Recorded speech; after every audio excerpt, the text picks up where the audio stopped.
is that our relationship with nature has been truncated by so much humanness that sometimes we forget how important it is to really observe what's there before we impact it.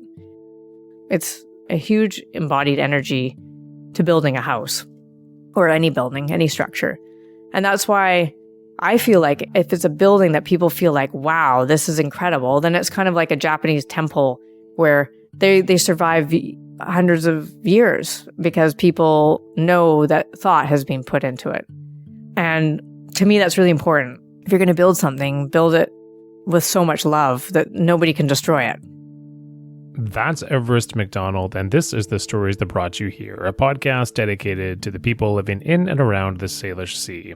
I'm your host, Chris Wakaluk, and it's my pleasure to get to sit down in conversation with people to hear about the stories that brought them to this magical little part of the world we live in, and also hear about the transformative and pivotal stories that brought them to the point that they're at in their lives right now.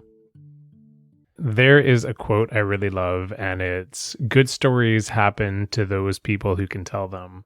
I believe that to be true, but I also believe if you lead an extraordinary life, then you're going to have amazing stories to tell, and that's what we have on deck today. Ladies and gentlemen, we got a doozy for you.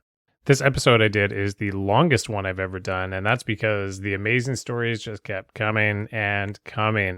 Everest's family history on Pender Island goes back well over a century, and she talks about her experiences as a very young child visiting the island, and how at a very young age she built a tree fort on the island, which was her first foray into building, and much more of that would ensue. In this interview, Everest talks about building her own cabin on Savary Island, as a teenager professionally competing in downhill mountain biking and snowboarding, creating musical furniture.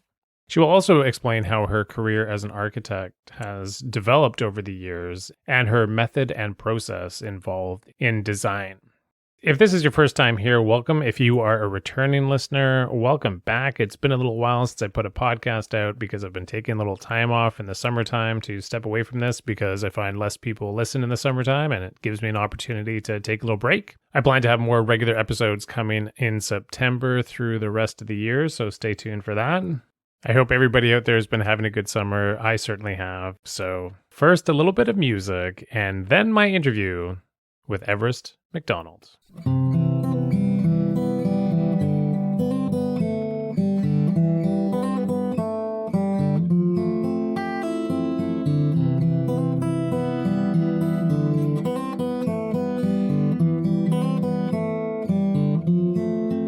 Welcome to the podcast. Thank you for joining me, Everest. Thank you, Chris. All right, and to give context to the people listening, what is it? We're in late July here. June. Oh, it's June. Oh my gosh, I'm like fast forwarding here already. Okay, thank you for correcting that. It might be late July when they're listening to this. It probably will be. Yeah. It might even be August. Okay. What time is it right now?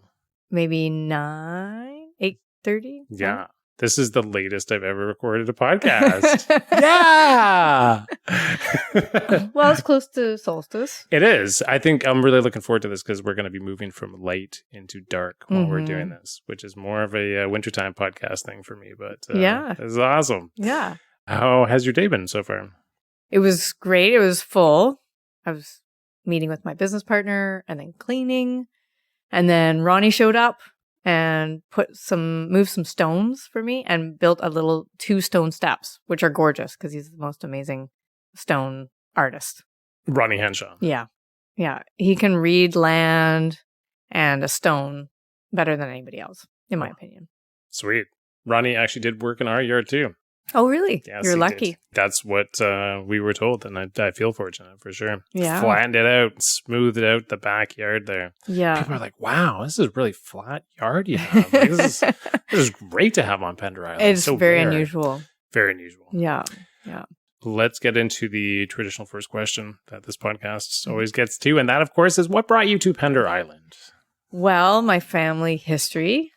Yeah, my great-great-grandfather came over here to follow his sister, who is, her name was Henrietta Menzies, and she lived across from where the fire hall and the police station are now. And she came and then told my great-great-grandfather that it's pretty amazing here. and he should consider coming here. He was in Ontario, and so came over here, and the land across was available, so he just set up shop there and built a house there, all hand-hewn logs and blacksmithed nails, and made a 5-acre orchard and dug a little tiny pond. And but the land was beautiful for sheep and not so arable, It was good for the orchard, but it did have shale in it, so it was better for, we had a bunch of sheep there at one point, stuff like that. Yeah. Classic. Shale on your property on Pender Island. Yeah, that is classic. Yeah. Very common. Yeah. So your family history goes pretty far back. Yeah, it was, I should ask my dad, but it was either 1889 or 1890 that he came and started homesteading. Yeah. And so then your introduction to the island happened when you were roughly about what age? It could have happened before this, but the most memorable first memory that I have was we were actually over on Wise Island, because we had a place over on Wise Island, and we came over by boat to come see. The farm was owned by my aunt at the time, or not my aunt, my father's aunt. She was thinking of selling it. And it had just actually been sitting empty for a while because she couldn't get over here. And apparently hippies had moved in to the house and then left it. And so the windows were boarded up. And I was the only one small enough to fit into the house and try and see if I could open the door. So I remember going in and thinking it was the light kind of streaming in through all the spider webs, and the dust just caked on everything. So that was kind of my first memory on Pender. Creepy and beautiful. Creepy and beautiful. So mostly creepy, actually, I guess. Yeah. So you went to you were enlisted by your dad to go take a look at what was going on the inside of the house there. Or I guess you had to unlock the door from I had to unlock the door. Okay. Yeah. And the floorboards were all twisted, and it was sinking into the ground because it just had a stone foundation. So every year we'd actually have to go underneath and jack up the house. And I feel like I was involved in that as well because I was small, so I could get under the house to maybe put jacks. I can't remember exactly, but I know I went under the house, and it was maybe only 1.5 feet, 18 inches high to get under there.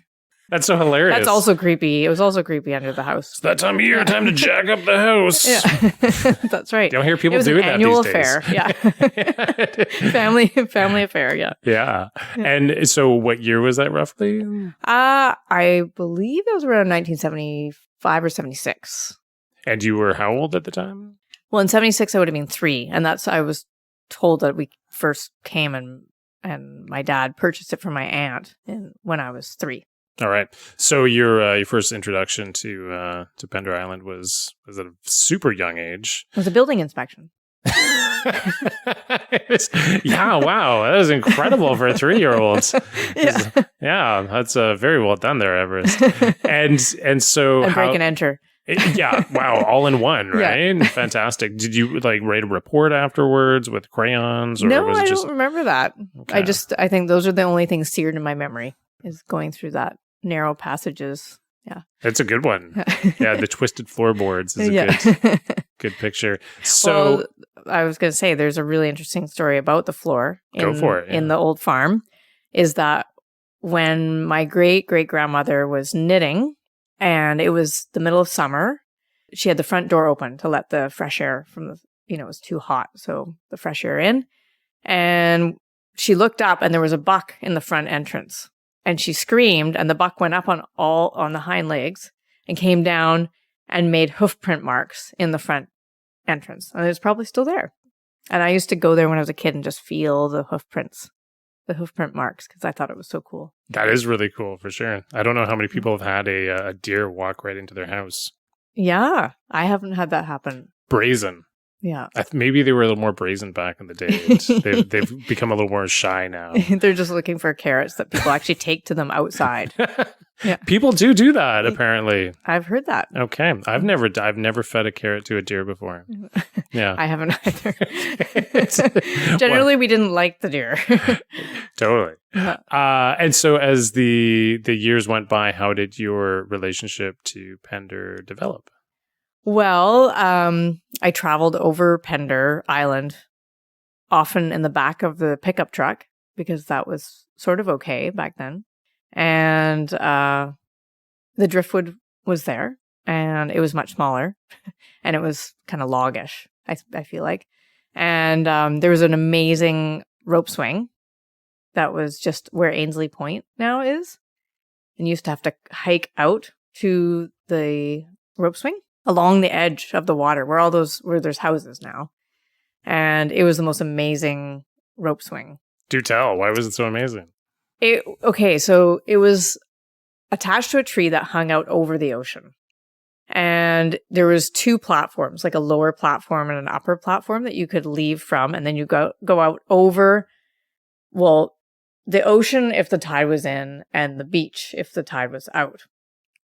And actually once I went there with my broken arm because I was playing Nerf basketball in a church at the May Day parade in Victoria. And I came down and broke my elbow. And so then we came back here to Pender, and I had the cast. I said to Dad, I'm going to go to the rope swing with my friend Keely.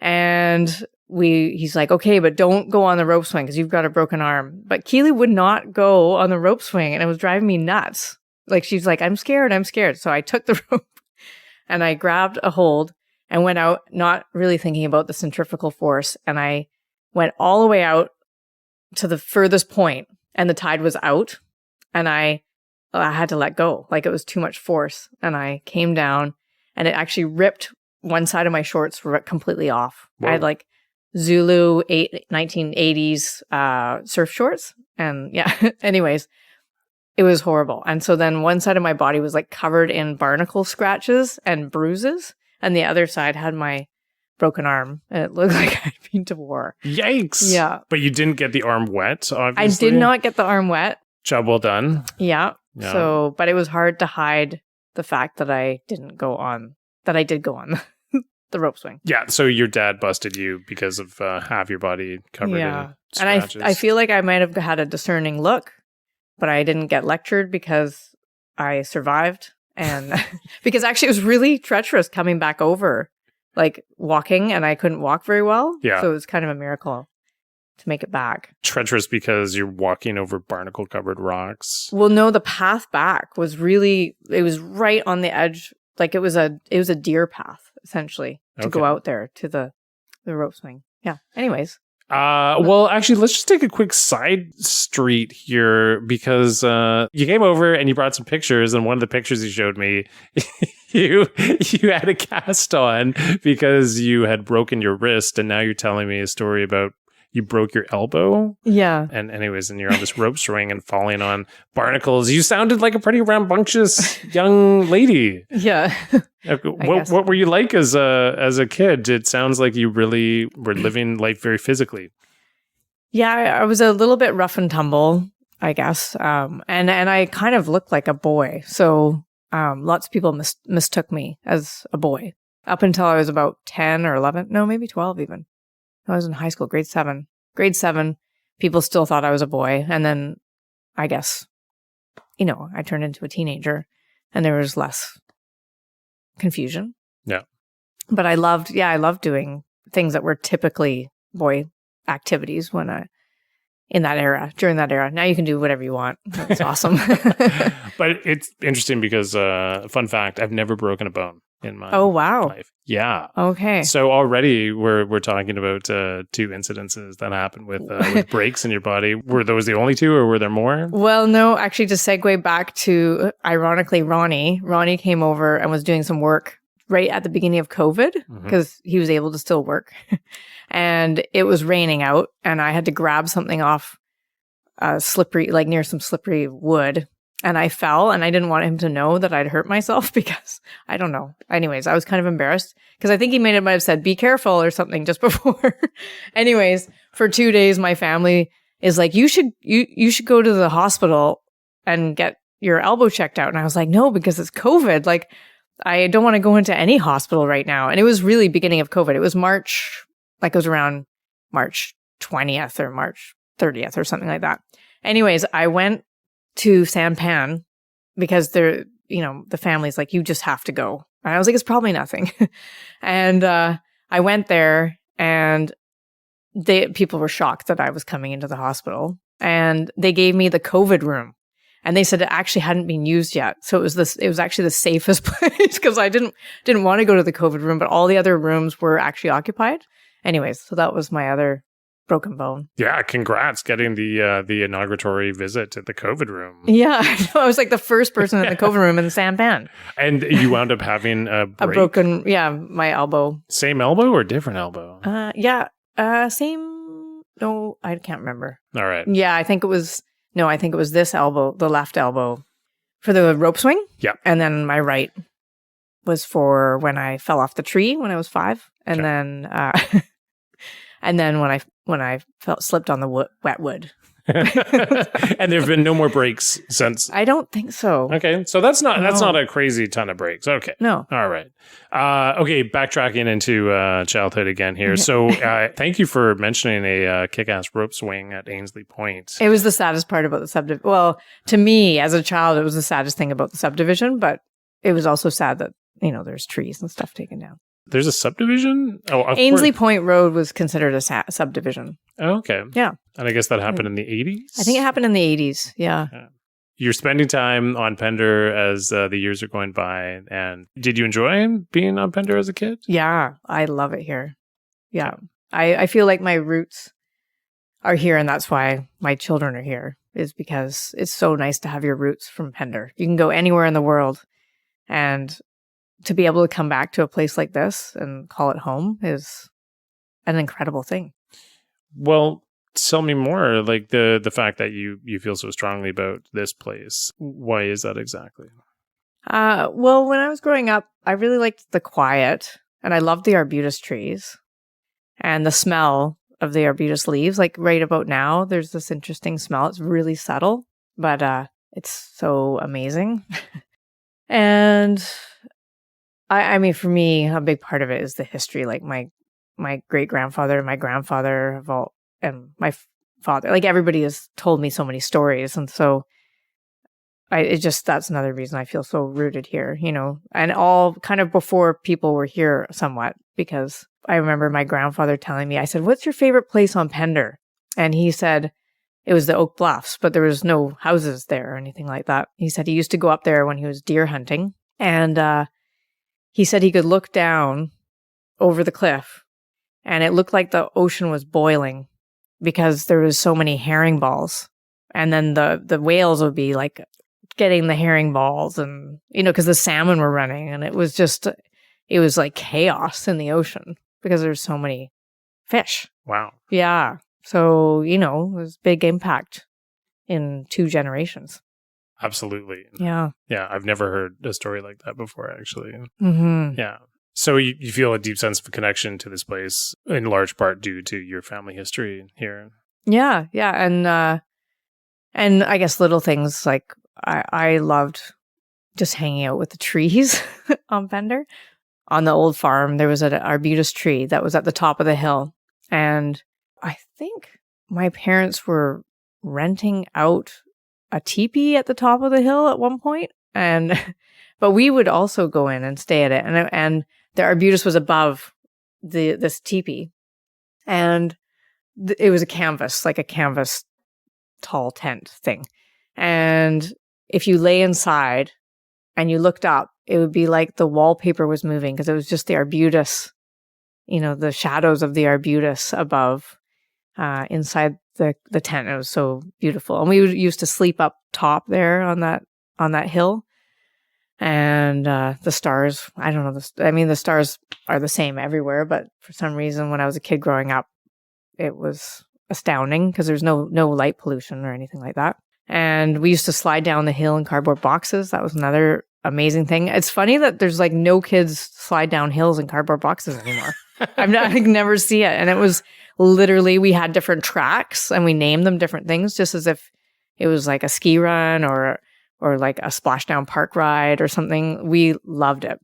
Have you ever done that? No, I've never gone down a hill in a cardboard box before. But I mean, we might have to initiate something in the future here, right? Like have the cardboard box down the hill day. Oh my gosh. It's like literally the funnest thing. How long? The grass, like you do it in August. The grass is tall and dry and slippery. And then you do a couple tracks down to make your track.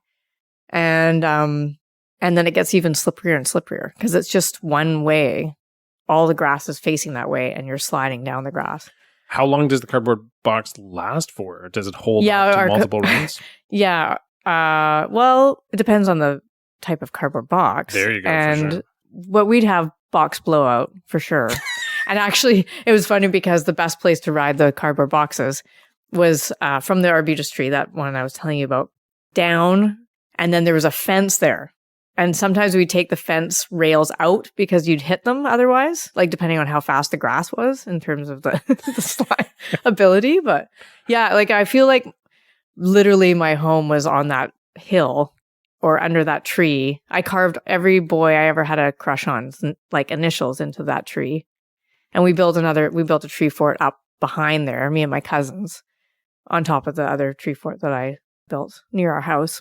So yeah, it was just, I don't know. Pender Island is, about building tree forts, sliding down hills in cardboard boxes, carving initials, building fences, and going on rope swings. Yeah, and smelling Arbutus leaves. And smelling Arbutus leaves. Thank you for all that beautiful imagery, actually. And I'm definitely going to put an effort in tomorrow to smell Arbutus leaves because it's not something I'm totally familiar with. Yeah, no, it's subtle. It's really, really subtle. And it's when they get heated up. That's the important thing. Because when I was a kid, when you used to have to go around that hairpin turn going down to Poets, you had to honk because it was one lane and it was gravel and it was scary. Of course. And you just hope the other person heard you honking because you couldn't go to the side or anything. You'd have to back up and over. And I loved that. I thought it was like my favorite place to go. Because it used to be called Bedwell Harbor, not Poets. And we would go there to learn to swim. Well, there in Browning. And when I was a kid, I said, this is my favorite place in the world, that hairpin turn. Because just as you came around, we usually went there at sundown. And so the sun sets right there. And the sun would hit you in the eye.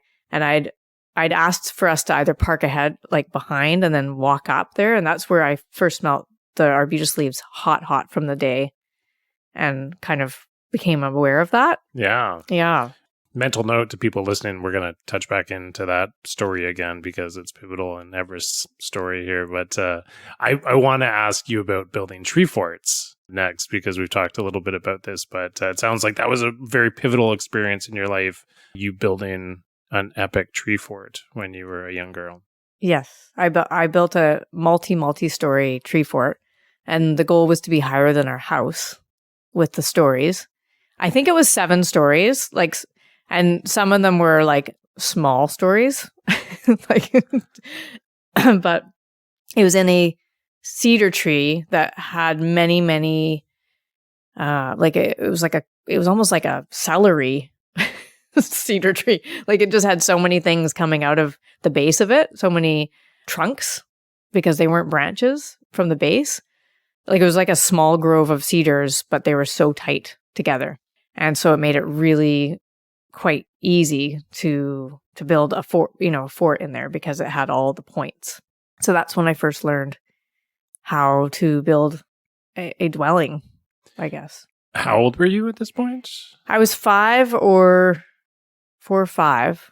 I have a picture of me sawing, like using a handsaw when I was 5. Hold the phone. You're 4 or 5 using a saw, building a fort? Yeah. Really? You were that age? I had no idea when you're telling me this story earlier. I'm blown away. Okay. Yeah. So you're really 4 or 5? Yeah, I was probably 5. I was 5. I can send you the photo. It doesn't matter what age it is. It just blows me away that you were that young. Yeah. Crazy. So you built a 7-story fort. Tree fort, yeah. Yeah. And with wood that was just reject wood from my dad would just put it aside and he gave me the pile of wood. He said, you can have this wood. You can do whatever you want with this wood. And it was so liberating to have like a pile of wood. And I think I don't know if I had my own saw, but it was a small saw that I used. And the picture, I am barefoot sawing. So yeah. And what else about the treehouse? Well, so then you have this experience of this age of building a treehouse, which very few kids do that at that age, I would imagine. Like that's a pretty unique thing. And so you build this tree fort, and then you said that you built a second one with your cousin? Yeah. Well, so I think my cousin, I don't know, I don't remember exactly, but I only imagine because I remember he was kind of upset when he started the fort. And I think he wanted to add to the fort, but then maybe me and my other girl cousin said, no, you can't add to this fort. So he said, I'm gonna make my own fort. So then he went up on the hill to the top of the hill and started the fort up there. And then we came and joined in because, of course, it's fun to build forts. Right on. So anyway, and this is pertinent because of what happens and where you go later on in life and what you choose to do, which we'll get to in short order here. But before we do, getting into your teenage years, what sort of interests did you have and what experiences did you have as a teenager? Well, I actually didn't have that many building experiences as a teenager, other than helping my dad with the table saw, often, to hold the other end, and also with gluing big glue ups, using clamps and cleaning the glue off. My dad made a lot of hope chests for every single kid in the family. Cool. And I think he's made 22 hope chests or something like that. And so that would happen, and he would ask for just doing the glue ups and moving the stuff through the table saw. Other than that, I was in woodworking in high school, but for the most part, I was really into sports in high school. And I competed in mountain biking, and I competed in snowboarding. Nice. At a pretty high level, although there weren't as many people doing it at the time. So it made it a little bit easier. I also played euphonium. What is euphonium? It's like a small tuba. Okay. Yeah. I was just thinking of that because the funny thing is I did quite well in snowboarding and mountain biking, and there weren't a lot of people competing. Mm-hmm. So it was easier to be kind of the best or whatever, right? But same with euphonium. I went to the Kiwanis Music Festival, and I actually had a person who was a euphonium specialist teaching me, but I was so nervous and I'm so excited. And I went in the festival, which they grade you and you get, first, second, or third or whatever. And I found out that I got first, but then I also found out there's no other euphonium competitors. So it hardly felt like a first, but in the other mountain biking and snowboarding, there's more people than the Kiwanis Music Festival. Well, what mountains were you doing those activities on? For the snowboarding, I actually went all over BC and competed in a series. And I didn't go further than BC because I was young, and that would be hard to go international, although I really wanted to go internationally. And same with mountain biking. It was all in BC. Yeah. Yeah. But what was your home mountain? It was actually Cypress Mountain, and I was on the Breakaway Bikes team. Yeah. Yeah. I worked in a bike store and building bikes, and then, competed and rode up Cypress Mountain regularly. Rode up? Yeah, rode up. Okay. And then down. Actually, one day I said to my mom, I came back from mountain biking, and I said, Mom, I lost my computer. Like it was a computer that could tell you how far you went. I said, I must have been going down this run, and it must have fallen off. And I said, I think I went between these two trees, and my handlebars got stuck between the two trees, and I went flying between the two trees and into this small creek. And maybe I knocked the computer off when I was doing that. And so she's like, oh, okay, I'll drive you up there, because I was tired. I'd already gone up Cypress Mountain and back down. And I couldn't even walk down the stuff that we were mountain biking down. And we did. We found the computer right there. It's amazing, like what you can do on a mountain bike. I've done some mountain biking in my younger years as well too, and going over the handlebars is a experience I'm familiar with. Very uncomfortable, super Very uncomfortable feeling. Yeah, yeah. definitely. Yeah. That's really cool. So you competed in both those, and you did quite well. Yeah. What did you appreciate about those individual sports? Because I've done both of those in the past as well too. But what was it about snowboarding that you really enjoyed? I liked the freestyle. I liked doing half pipe and giant slalom, like or super GS, like the big bank slalom type stuff. And I liked the girls that I competed against and with and so forth. It was the era of Ross Rebagliati. Yeah. So I can't even say the Ross name. Rebagliati. Yeah. So actually I competed with his sister. So it was just up and coming because it was also, oh my gosh, Craig Kelly and all those people who were quite famous at the time. And what happened actually is my friend went to Vermont and brought back 2 snowboards. They were the first 2 snowboards, I think, in like Vancouver. And we went up to Cyprus and just started playing around. I had no idea what it would look like. And so for the first year, we just played on the snowboards. And then the next year you had to actually have a certificate in order to be able to do snowboarding on the mountain. And then they banned it, and then it was just all over the map. So it was kind of like a controversial time in snowboarding, but I loved it, and I went all over the place, and I was on a team, and I was sponsored by Kemper. Yeah. That's super cool. Yeah. You found camaraderie with your fellow snowboarders? Yeah. That same with mountain biking. My team was really awesome, and at one point I couldn't get a ride up to Whistler, so I rode my bike to Whistler on that highway. Incredible. And so when did you gradually shift away from competing in those 2 sports? I think it was grade 11 or grade 12. Okay. Yeah. I don't think I competed after when I was in university. No. Okay. Yeah. So you're in grade 11, grade 12, and university is knocking at the door here. What are you thinking at that time about what you want to pursue in university? Well, I actually found a journal recently, and it was for the year that is the same age as Soleil, so my daughter. And so I thought, I'm going to read it to see where she's at in life. Like maybe this will help me connect. And I didn't realize that I literally moved out the day after I graduated, or like maybe within 3 days, and went straight to Whistler. And I didn't have huge plans, but I applied to Emily Carr, and I didn't get in the first time, which was really disappointing because I was really into art. And but I did get into SFU, so I went to SFU right out of high school. Okay. Well, first I went to Whistler. And then actually I kind of stayed in Whistler because I got a job working at a graphic design studio there called Toad Hall Studios.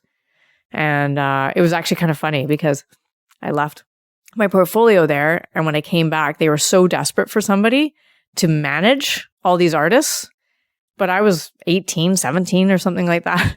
And I was given this position to manage, even though everybody was older than me, they were kind of like too wild to tame or something. I'm not too sure. Maybe they didn't like doing paperwork. I don't know, but they were amazing artists, incredible artists. But I was hired to kind of work at that studio while this guy, the main supervisor, went to Australia. And I actually went there this year, and they're still all the same people are still working there. Whoa, really? Yeah. Like they're incredible people. And it was a great job. Like I wish I could have stayed doing there, but then I just kept getting distracted by other things. And so was that just during the summertime, basically, you were working there, or it went longer than that? I actually commuted at one point from Whistler to go to school because I made all my courses fit into 3 days. So I could live in Whistler for 4 days and then go to school for 3 days in the city. And before that job, did you have any previous work experience, or was that kind of your first job? Or? No, I worked at Breakaway Bikes I built bikes. I worked sort of, not really, but sort of as a junior stockbroker at the VSE. And then I worked at a photo lab developing film and helping to manage the photography lab. And then I had a newspaper route. And what else did I? And then I tree planted, but that's coming into university era now. Sure. Okay. Yeah. So you had lots of jobs. Oh, and and actually, for many years, I worked at Cypress Mountain, and I did maintenance 1 year, ski school 1 year, and then ski patrol for 10 years. 10 years of ski patrol? Yeah, or maybe 12, 10 or 12 years. Wow. Yeah, at Cypress. And then, actually, I'm a little curious about this job in Whistler, though. Could you just describe it in a little more detail as to what the environment was like and the exact work that you were doing? Okay, so it was so we did a lot of the silk screening. It was a silk screen shop, but we also did graphic design, and it was for Whistler and Blackcomb because at the time there was no other graphic design studios, and we made our own kind of funny shirts for tourists, and there was a storefront called Santini. Santorini is a place in Greece. Santini. And it was literally, the store was maybe 4 feet wide or maybe 5 feet wide. Okay. It must have been a hallway that they converted to a store. And so it had a wall that was maybe 12 feet tall with shirts. And so you kind of like shimmy into the store and look up and you could pick what shirt you wanted. And then we would get it down and then, you could check it out and buy it or not. So I worked a few days there, but mostly I was in the graphic design studio, which was in Function Junction. And I actually lived in a squat just near there and would just ride my bike to work and draw things and carve. At the time, it was just getting into transitioning. I don't know if anybody listening even knows anything about graphic design, but there was the amberlith, which is the silkscreen gel that you would cut the negative out, and that would be the part that the paint would go through.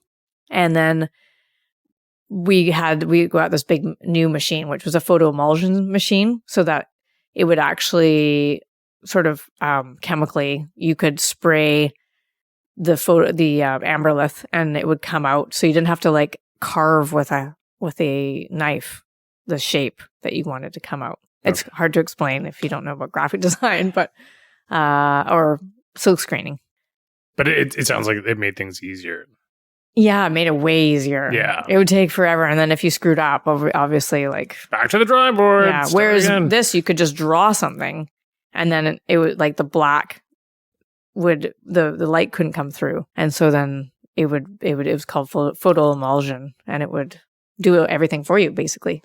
So you're working in this place, and then when you went back to visit recently, you said that the same people were still working there. Yeah, a lot of like at least three people, which is no, maybe even four. One of them still does drawings and stuff like that, but is doing cinematography and making films and stuff like that. So still creative.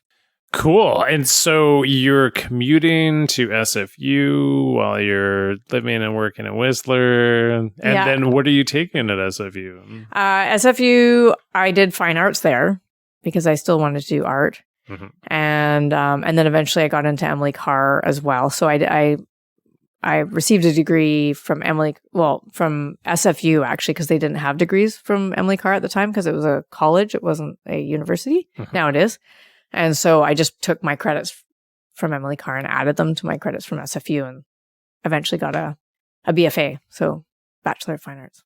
You get your BFA, and what is your plan at this point? Okay, so then my plan was to go to music school, and I applied to Levelland, Texas, South Plains College for a bluegrass program, and I also applied to Cap College for the jazz program and to Selkirk College in Nelson. And I thought maybe because when I was in art school, everybody said I did a lot of large sculptural projects.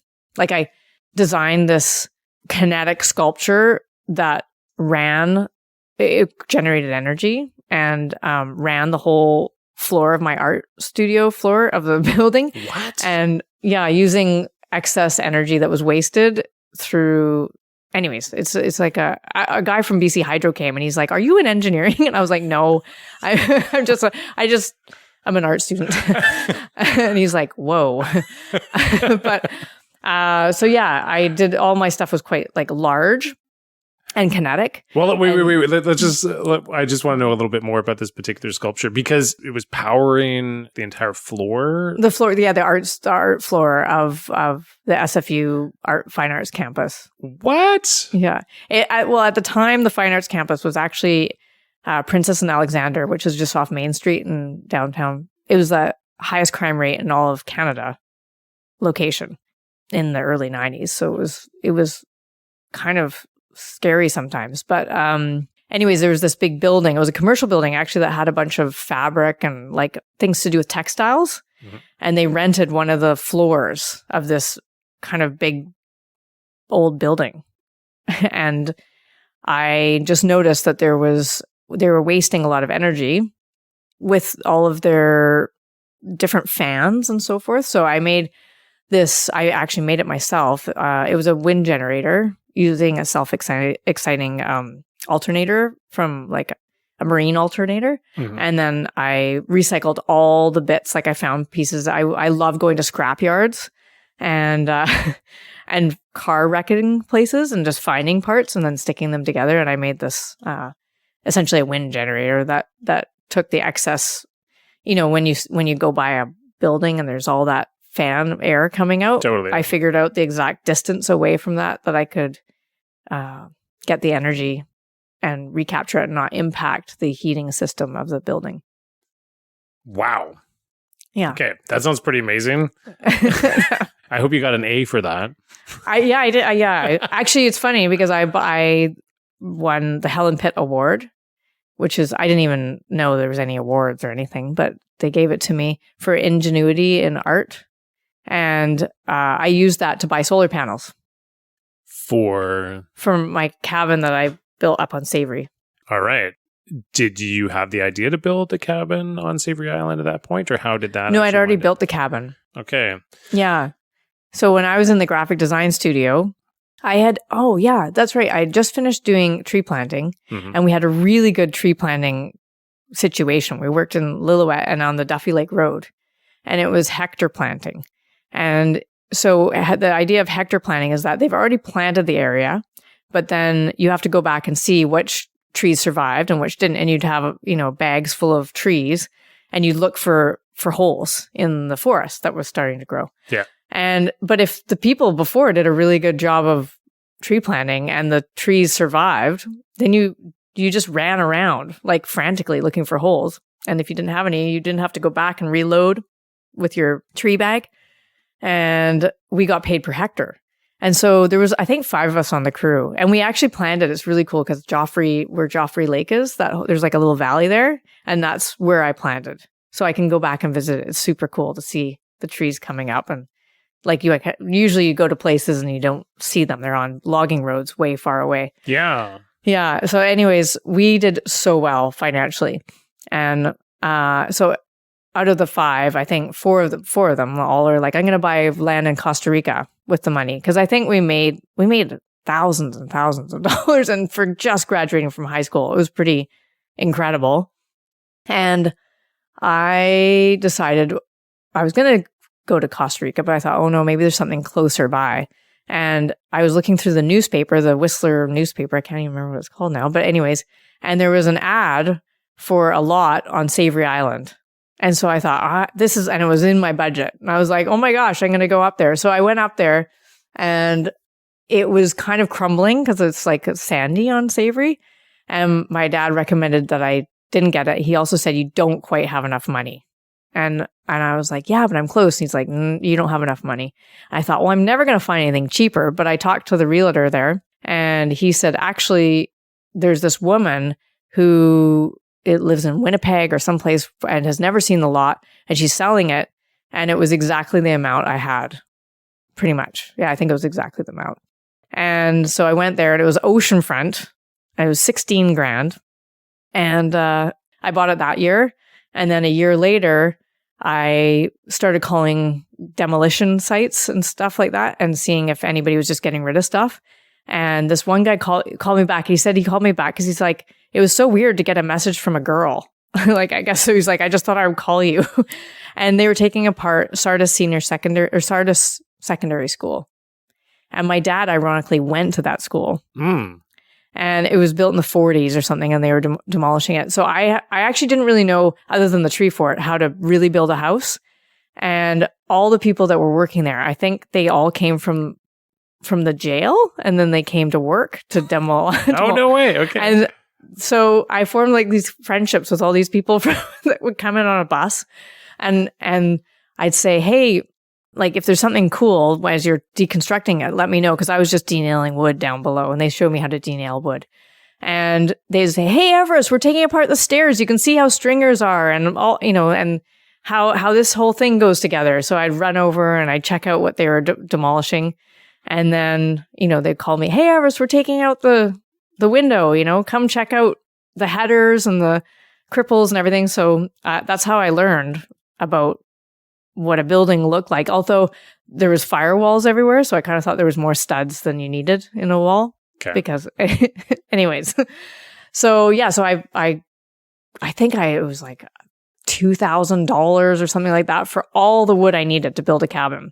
And how did 600 square foot cabin. How did you get the wood from that high school to Savary Island? Well, my dad lent me his Ford Ranger, which was a small truck. Mm-hmm. And so I would denail wood, fill the Ranger with wood, and then bring it back to my parents' carport. And then, because they had a place in Vancouver at that time. And I got the whole carport full. I looked on the North Shore News and found stoves and just anything that I could. And my budget was low, like free or slightly, like a few dollars. Sure. You spent all your money on land already. So that's right. Yeah, okay. Well, this is a year later now. Okay. Yeah. So I finished university. It's the month of May. The whole month of May, all I did was denail wood and collect things. Mm-hmm. And I found a generator that was an old Parks generator that they were getting rid of. And the guy showed me how you fix it. And, because there's no power on Savary. And then I got a budget rent-a truck. And this is the craziest part because I didn't really know what load limits were. And I drove this budget rent-a truck like jelly. Like, it was like jelly because it was so heavy in the back. It was a whole cabin in a budget rent-a truck. And I went up there with my boyfriend at the time, who was going actually up to the Northwest Territories to work in geology. So he just helped me with that one trip, getting everything up there and out of the truck, which was amazing. But we went up there and got on a barge and then went over to Savary and then immediately got it stuck in the sand on the other side. And they had to get an excavator to pull us off the beach with the budget rent-a truck. And at the time when we were getting the budget rent-a truck, they were circling like where the injuries of the budget rent-a truck was. Yeah. And they could have given me a brand new one or the older one. And I was like, no, the old one's fine. They're like, the new one should be coming in at 4. And I'm like, no, this one's fine. So I made them do big circles in areas where, because then I had to drive it on Savary and it was going against all this brush all the way to the lot, which didn't have a driveway. And then I had to carry it in. And actually I almost needed stitches because I did rip my finger open carrying a piece of plywood on my back through the trees. And then it got caught in between the two trees. But we carried it all in. And I started building. And you started building. Yeah. And it took me a month just to do the foundation because I had to get the sand from the beach and then let it rain on it to get the salt out of it for the concrete. And I had to hand dig. I was so afraid of power tools that I had to hand dig and hand cut everything initially to get down for the foundation and then to build my little A-frame outhouse. Okay, what's occurring to me as you're explaining all this is that how did you learn all these different things? Because you said earlier you were informed by people on the crew that were demolishing the high school. Come over here and check this out and take a look at how you do this. But it seems like you had an aptitude for being able to figure out the construction side of things. But when you talk about your method for doing the foundation and making concrete, how did you learn about that? Well, the concrete, I mean, I was around my dad who was always doing construction-y things. So I learned a little bit there. And he taught me how to use a chainsaw before I went up there. And also, actually, when I was doing ski patrolling, I had to chainsaw trees sometimes on the slopes, on the ski slopes. So I learned about chainsaws and generators, and same with tree planting generators and all that stuff. So for cutting things, I read books. Actually, when I was growing up, we had this encyclopedia, the home handyman encyclopedia. I don't know it was my favorite encyclopedia. And it could have everything from building a windsurfer to building a shed, and I would study it. And actually, I put it out for my kids because I was the lucky one in my family that got this encyclopedia. And my kids, I was like, check it out. It's so awesome. Like, and at the time, you couldn't buy some of these things. You know, everybody made everything. It felt like, you know, you couldn't just go to anywhere really and buy stuff. And so, especially on Pender, actually, maybe that was it. Just like have nothing around you, and then you get really interested in how to build it. Right? Sure, yeah. But they were not as interested as I was. I really thought they'd be interested. Maybe in time, who knows? But maybe in time, yeah. So having that encyclopedia sounds like it was pretty pivotal. Yeah, the encyclopedia, my family, my uncle was a carver. Yeah, just being surrounded, you know, steeping in that sort of thing. Really, even if you don't know you're learning, you are. Right. Yeah, so, yeah. Okay. Okay, so back to Savary Island, it took you a month to do the foundation? It took me a month to do the foundation. It was so exhausting. And I was so scared because there was nobody on the island at the time. Because it was not the summertime yet still. Because May, June, it was the month of June that I was doing the foundation. And there was a guy on the island who told me it should look like oatmeal, the concrete, like when I mix the water in. And I brought all the concrete in that budget rented truck. Bags of concrete. Plus the stove, like the wood stove was old, like one of those old Heartland stoves. It was huge, heavy stoves. And when I had to put the main ridge beam up, I got my neighbor to come up because I was using a ladder to like lift on one side and then lift on the other side to get the ridge beam in.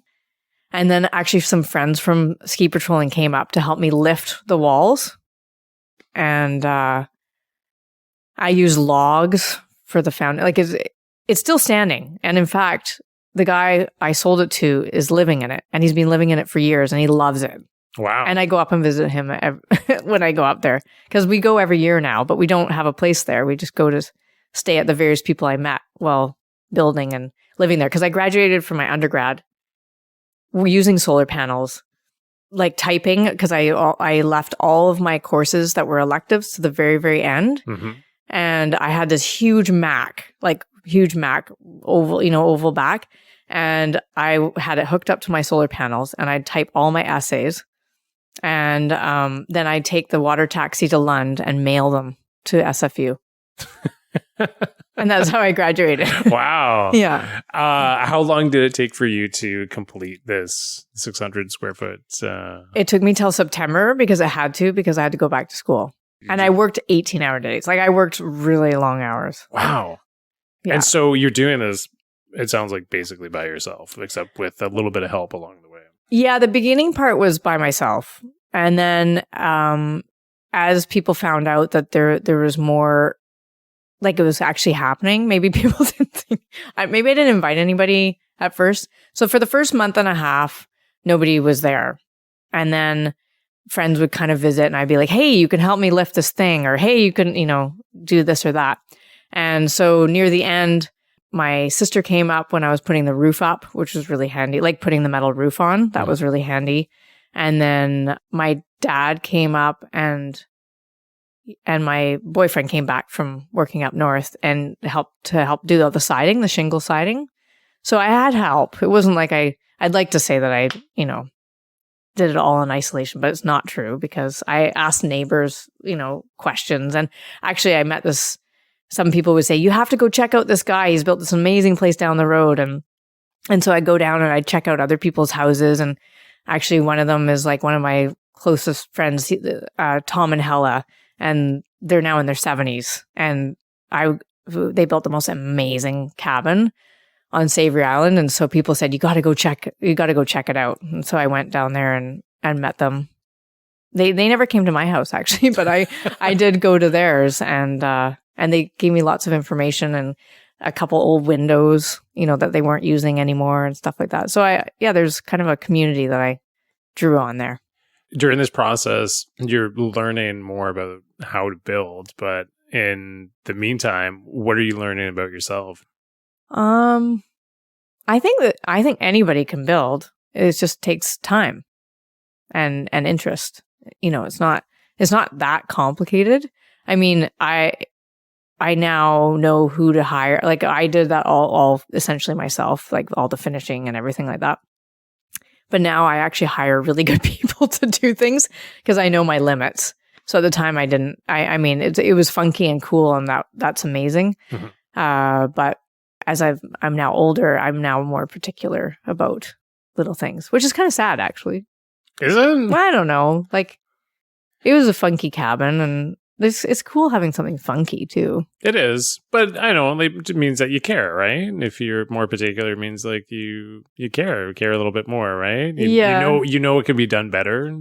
Yeah. You know what's possible, and then you get reminded of things. I think when I sold it, it was kind of, there was a couple reasons I sold it. I owned it for 10 years, and I would go up there, and every time I went up there was something to maintain because it was facing south, and so it would get the southeasterlies. And I'd find like my gutter 40 feet in the forest, and I'd have to like reattach it, or, but also I would look around and I would see the mistakes I made, and that kind of bugged me. So it was time to sell. To me, and I don't know if this is accurate or not, that like that period of time between May and September seems like a big period of growth in one's life, I would think, like taking on a project like that.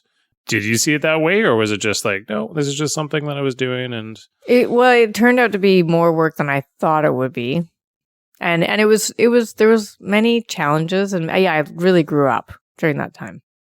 I learned a lot about communities, small communities, and that's like a whole other podcast. So we won't even get into that. Okay. And about perseverance and what you can do with very, very little money. And I gained a certain level of confidence that I don't think I had before that. So that it was really positive. It was really, really awesome. And then people started visiting me. Once I had a cabin, like, on the ocean, people visit. Yeah, you get friends. Yep, you totally get friends. What? Yeah. Sandy beaches by the ocean? Well, and funky cabin? Count me in. Yeah, not many. See, everybody has their own homes now, so it's less like, hey, I'm going to come visit you. Yeah. But when you're in your 20s, it's a very desirable. That's right. Yeah. So you go back to school in September. What happens from there? So then I started feeling interested in, so I didn't have solar panels at that point. Yep. Once I built, it was just powerless. I had a Paloma, and I would bring water over from my neighbors. I didn't even have water. And there's no building. There is a building code everywhere in BC. Like if you aren't, you have to apply. You have to adhere to the BC building code. But if you're not inspected, nobody really does it. So I didn't have water. And I had an outhouse, so I didn't have septic, but I had a cabin and no power. So then I went back to school, and I went back to ski patrolling, and I think I went probably tree planting again in the summer. And I went a few more years, and then that's when I got the Helen Pitt Award. So then I bought the solar panels and then graduated. But I was starting to get interested in architecture, because people were saying, your work is so architectural, when I was doing art, my sculptures. And so I also applied to music school, because that's what I thought I was totally doing after art school was music. Why not just do all the arts? And I heard that it's really difficult to get into architecture school. So I just assumed I wouldn't get in, because they said, just assume you won't get in the first year. But then I did get in, because they're like, what? This person's already built a house? Like my portfolio had, all my art stuff and plus the cabin that I had built. So I got in. So then I didn't do music school. Okay. Which is like bittersweet. Yeah, bittersweet, but pretty amazing though, right? Like you were surprised, I imagine, if everybody's telling you you're not going to get in. Yeah. No, I was surprised. There was like hundreds of applicants and 35 or 30 people get in. So I was really lucky. So which school was this? This was at a UBC. And actually, I know why. I was like, how did I graduate from SFU? So I hadn't actually graduated from SFU yet when I got in, accepted. So they're like, well, you have to finish all your final courses. Mm-hmm. So I had to go to summer school that year. And that's where I was up on Savary. Handing in the work. Okay, when you're like going into Lund. Yeah. Yeah, it's just a point of curiosity as well, too, because when you were being told that your artwork that you were making, the sculptures were very architectural, what were some of the sculptures that you were making? I guess it's more that they were larger scale. I don't know why they said architect. Maybe my drawings were architectural. I don't know. I just remember one person saying, your work is so architectural. And then when I went into architecture school, they're like, your work is so artsy. And I was like, I don't fit in anywhere. But so you're making large scale projects. Yeah, they were just large sculptures. And I did some paintings and some photography, but sculptures, it wasn't even that I made that choice. I just started doing them. I don't know. And I there was a woodworking studio there too. So I guess I dabbled with wood. I don't know. I don't know the exact piece that somebody said that to, but that's okay. No worries. So you get into, you take your first year of architectural school in UBC, and did it resonate with you? Was it something that you were like, yeah, this is where I'm meant to be? Yeah, it was amazing. And the people that I went to school with were amazing. And it was a very tight community, which I didn't have so much in art school because I was sporty and everybody in art school was wearing black and really into art. Like I was into art. I liked making art, but I had this whole other life where I was ski patrolling and tree planting and not going to coffee shops and talking about art, and I also really didn't believe that art, I mean, for me, I felt like I did art as therapy and I didn't want to tell or like talk in front of people about my art so much, but you had to talk in art school about art, and it was always talking about art, which I think can be cool and people can do that. But I was just into producing art and then moving on to the next art thing. Oh, I know. I remember maybe the one that was architectural is that this is going to sound horrible. I made this dinner table. It's like welded because when I was working in the maintenance area at Cypress Mountain, I learned how to weld by this guy, this old. Well, he just basically gave me the welding thing and was like, do it.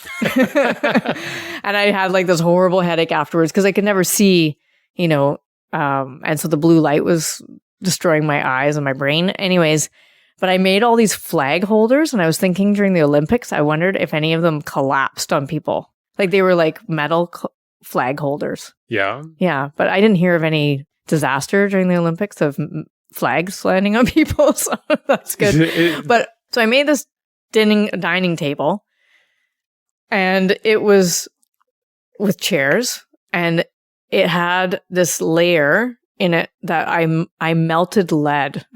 This is going to sound so lead, if it gets heated over a certain temperature, actually oxidizes and turns white, and it's highly toxic. So lead is really a scary thing. So I wanted it to be under the glass of the table that you ate off of. So it's this kind of juxtaposition of something that's like highly toxic and you're eating. I have no idea what, like I was so excited about this idea. And then I melted into the molten lead like cutlery. It was badass. I don't even know why. I don't have this anymore. It was like, it went back to the scrap metal. But maybe that was kind of architectural. It was kind of building, like, yeah. It weighed like 500 pounds. What? Well, it was lead. Okay. It was a lead table. All right. Yeah. Highly toxic and really weighty. But I talked to some doctors before making this and they said, you know what, there's so many other toxins that are way worse. But the thing is, lead has a huge history. Like royalty used to oxidize it, turn it pure white, and put it on their face so that they looked really white or something like that. And it made them crazy. Like it literally caused them to go crazy. Yeah, I've heard lead this poisoning. before. Yeah. And so I just thought the history of lead was really interesting. And I would make a table about it. I love the idea that you say about a juxtaposition about having something so incredibly toxic underneath, like a plate that you have where you're eating food off of. It's weird. When I think about it now, it's just like plain weird. I don't know why I did it. I kind of want one now. I kind of want sounds like a lovely thing to have. It's not. I got rid of it. It was just like, what was I thinking? Anyways, maybe somebody out there is going to hear this podcast and then jump on board and make something like that, or maybe not. More than likely, not.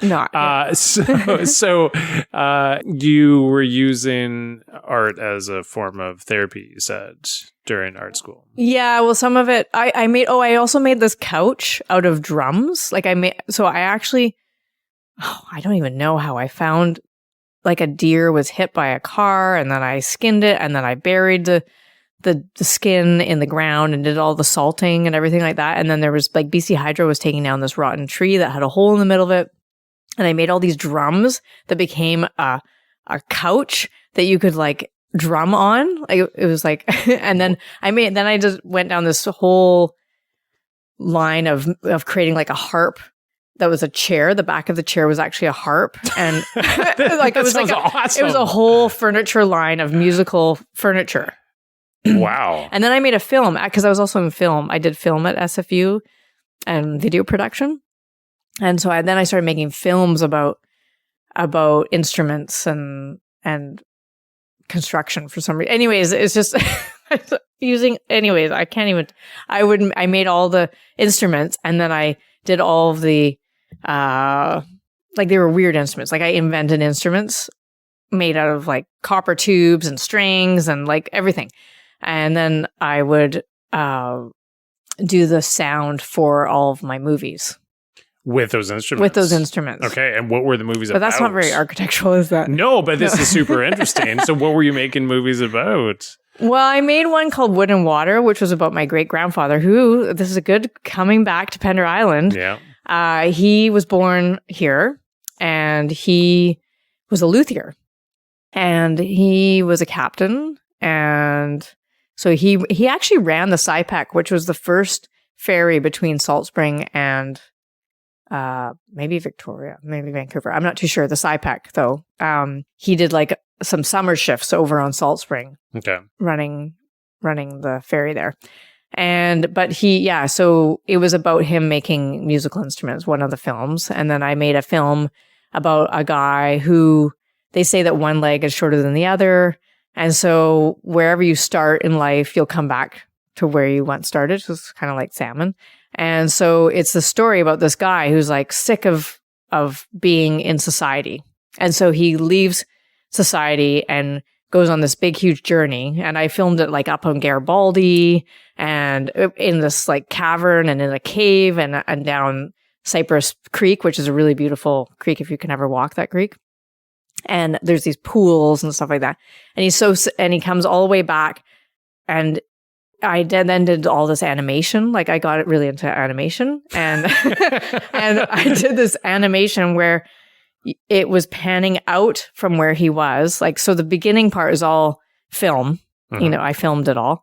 And then the last part is all this animation where you're coming out from where he is and you can see that he's actually just in this one little green vein in the middle of the city. So he's come back to where he left. And, anyways, so I did these wild experimental other films about billboards and I did quite a few films. That's super cool. And so you're making the soundtrack to these films with instruments. With instruments that I made, yeah. Everest, your creativity is off the charts. Seriously, what? Oh my gosh.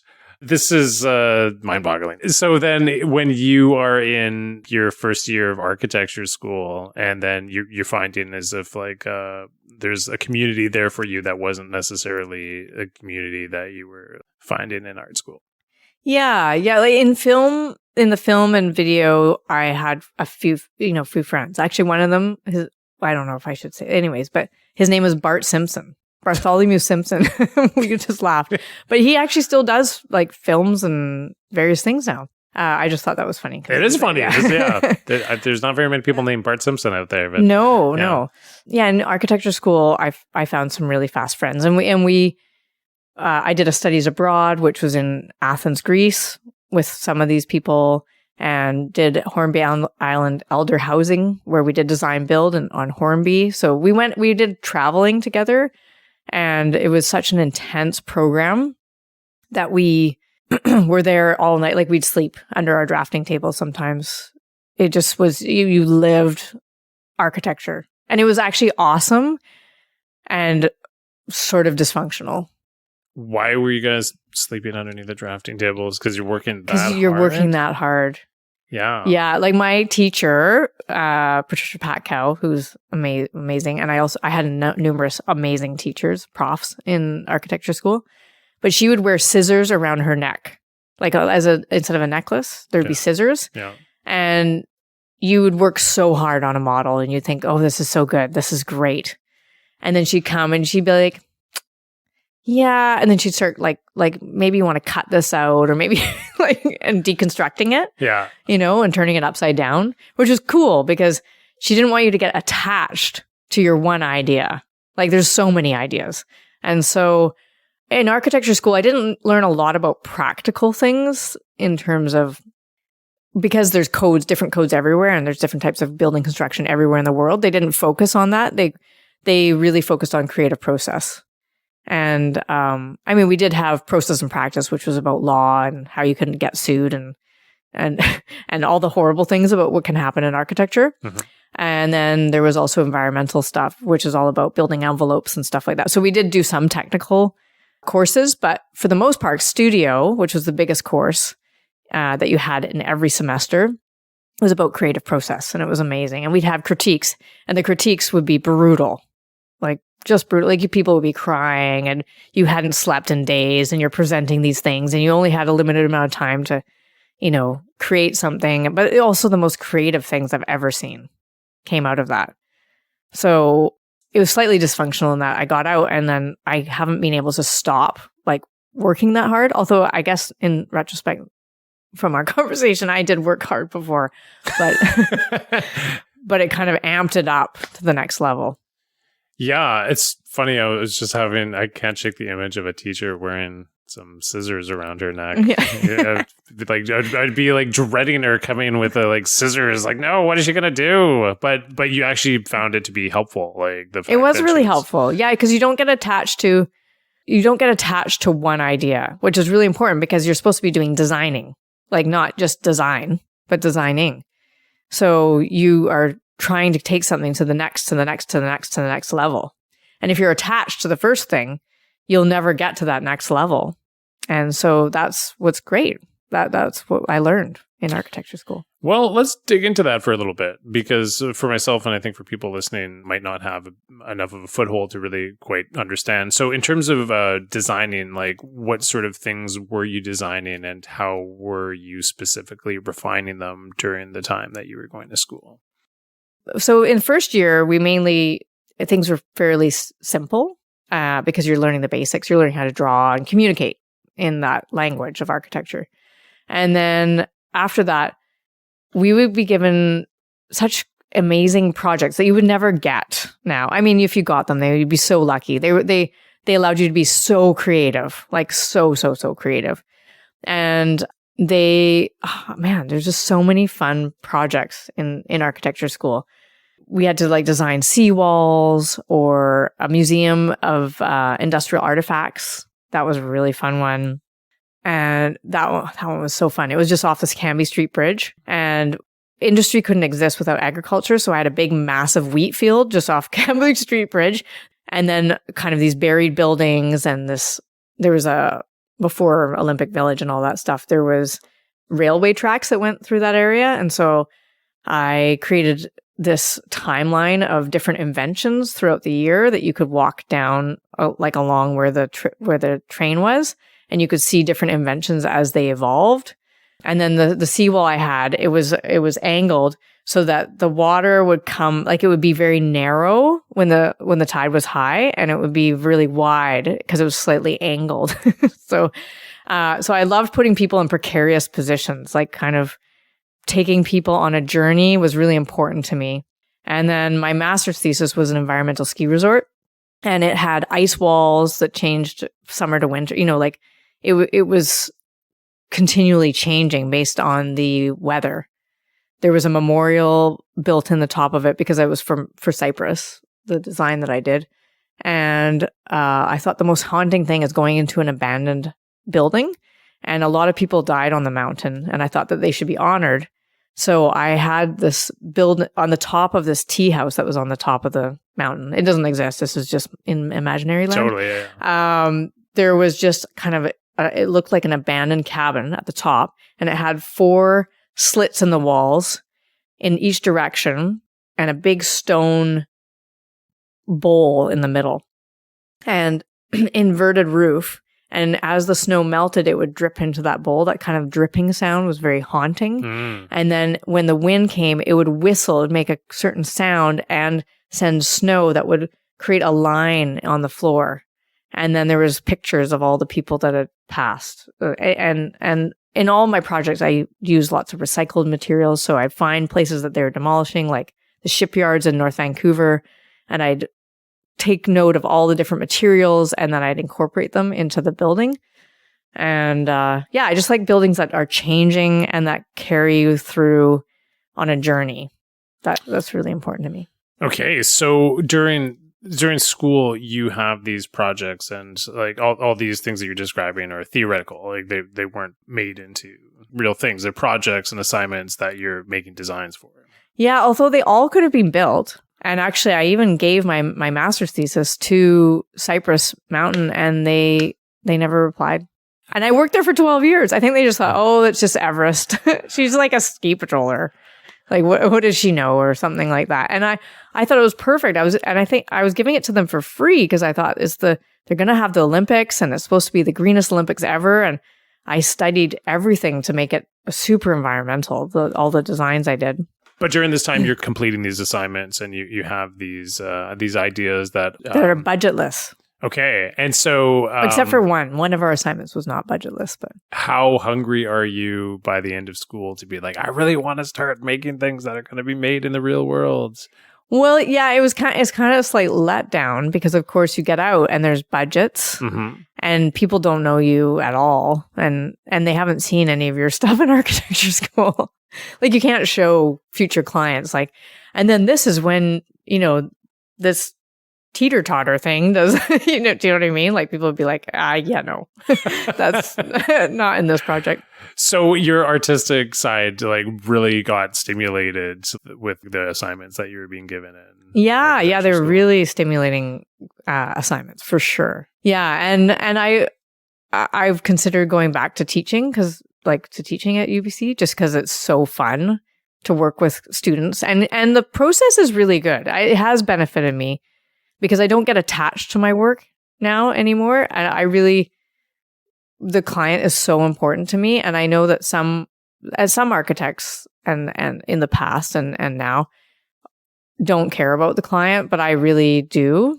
And I feel like my whole drive is to try and link the land and the person in a creative way, and also to help them see beyond what they could have imagined for their home or for their project.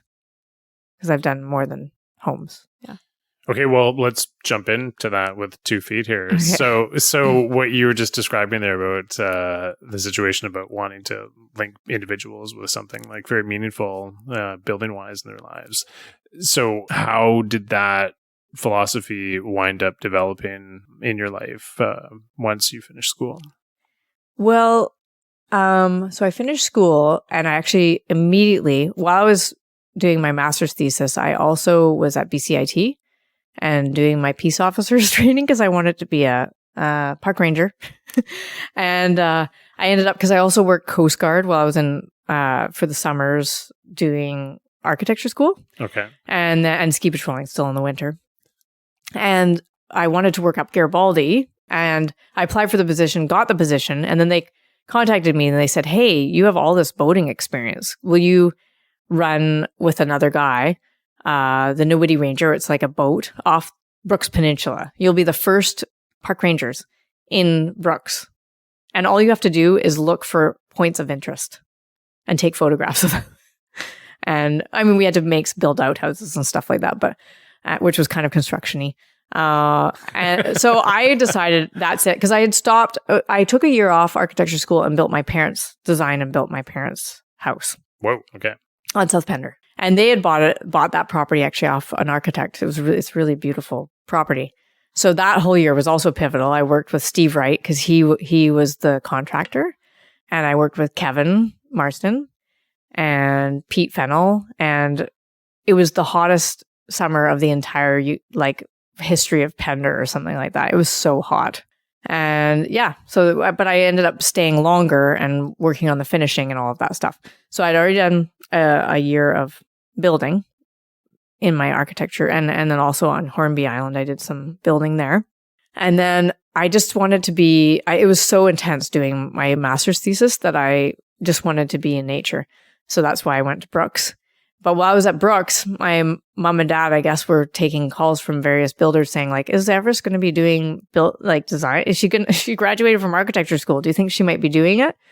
And so when I came back, I had jobs from Brooks. And I got some pretty nice, amazing big jobs, actually.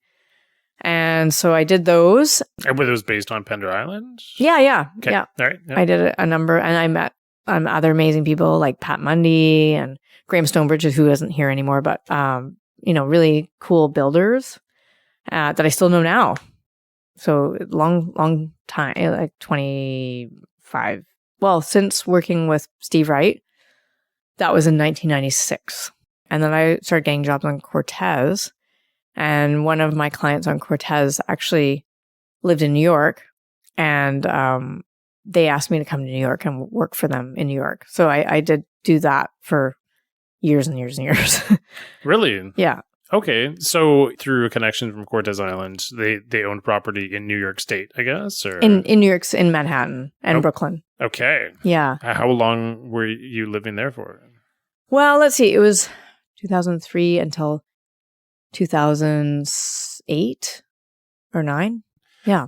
Well, maybe before we get to that, because in terms of the first jobs that you had and wanting to really have like a deep emphasis on people being able to like have a connection through the land or to the land through their house, is that something that you were attempting to accomplish? I think I didn't. Well, I had a really good mentor, which is Michael from Blue Sky Design, who's on Hornby.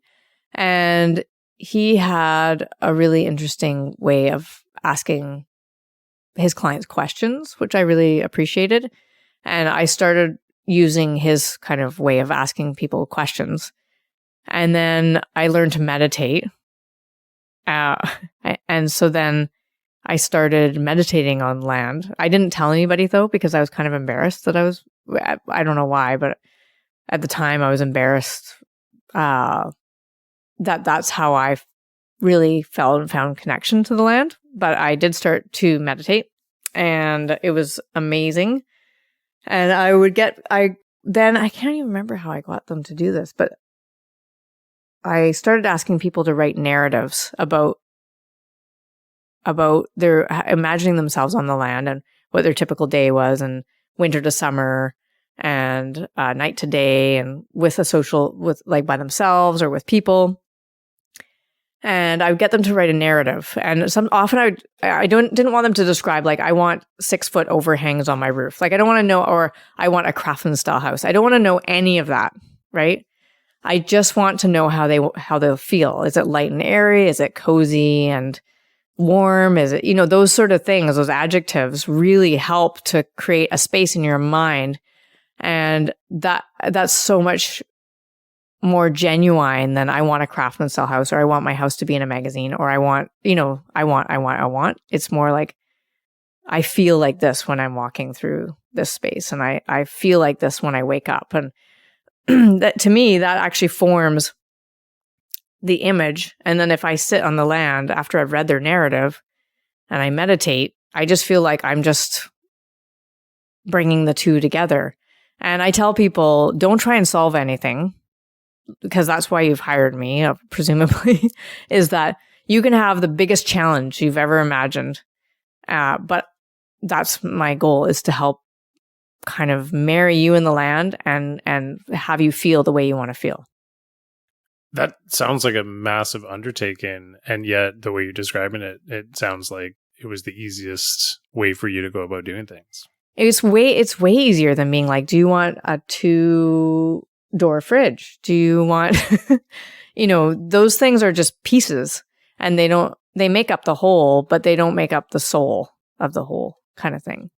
Yeah. So I think for people to feel at home, and to me, wherever I go, I always want people to feel at home or comfortable. And I don't know if it's because I always felt comfortable and at home, actually, wherever I was. And it's not because of things I want are there. It's because of how I felt in that space, inspired, or I don't know. This is getting hard to describe, but That's okay. You can take your time. I feel like it's been a life journey of wanting people to feel inspired and at home and comfortable. That's just, I just want them to feel comfortable. I just had a meeting the other day with clients that I had 20 years ago. And then now it's 20 years later. Their house was quite large at the time. And I said, you might be calling me 20 years from now, maybe not. But they are building a smaller home. And we sat on the land, I just with them. And I just imagined their whole house, like just sitting, being grounded on the land. I had already come up with a whole bunch of concepts, because I went and sat and did what I call the site sit, where I sit there and I stay there for 12 to 24 to 48 hours, depending on how far I get. My goodness. And that's why I have my Volkswagen van, Goldie, is that we go to the site and I just sit there and I measure and I use twigs. I don't actually do anything very formal. Like, I don't do heavy duty drawings. I used to, because I felt obligated to, because that was what I was hired to do. But as I'm getting older now, I realize that all the power is in the imagination, riding the imagination for as long as possible. And then, because it's so fluid and you can let ideas come and go much easier than if you've done this perfect drawing that you want to see built.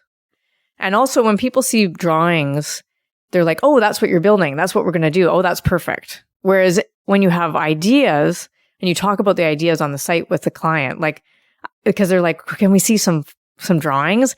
And I had done some sketches, but they were really for my own process. And I thought I could show them the sketches to kind of justify, yes, I've been to the site and I've done these things. But I was kind of experimenting with them. They didn't know that. But I thought, I'm not going to show them the sketches. I'm just going to start talking to them about what I sketched, so that it's still in their mind. And so they'll be more willing to let it come and go and flow. And we had the best conversation. I just felt like next level design process stuff was happening.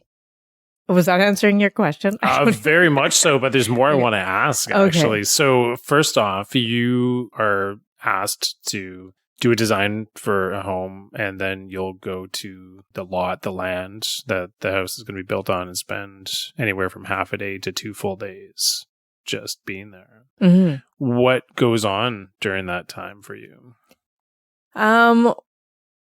Well, usually it starts off normal, and then it becomes a bit discombobulated because I'm so into the project that I kind of get, and I'm in and out of like meditation and playing with twigs. It sounds like a wild trip, but it's not. It's just me exploring ideas. Like, maybe I'll find a leaf that's curled a certain way, and I think, oh, that's so cool. That maybe that could be the entrance, and so I want to come in and see sort of a wall there that's kind of cascading down. Or I just find things on the land, and to make these things. I used to bring stuff with me, and the fewer things I have, the better. Almost even fasting is better. Like just really letting things just flow. It's all about flow at this point.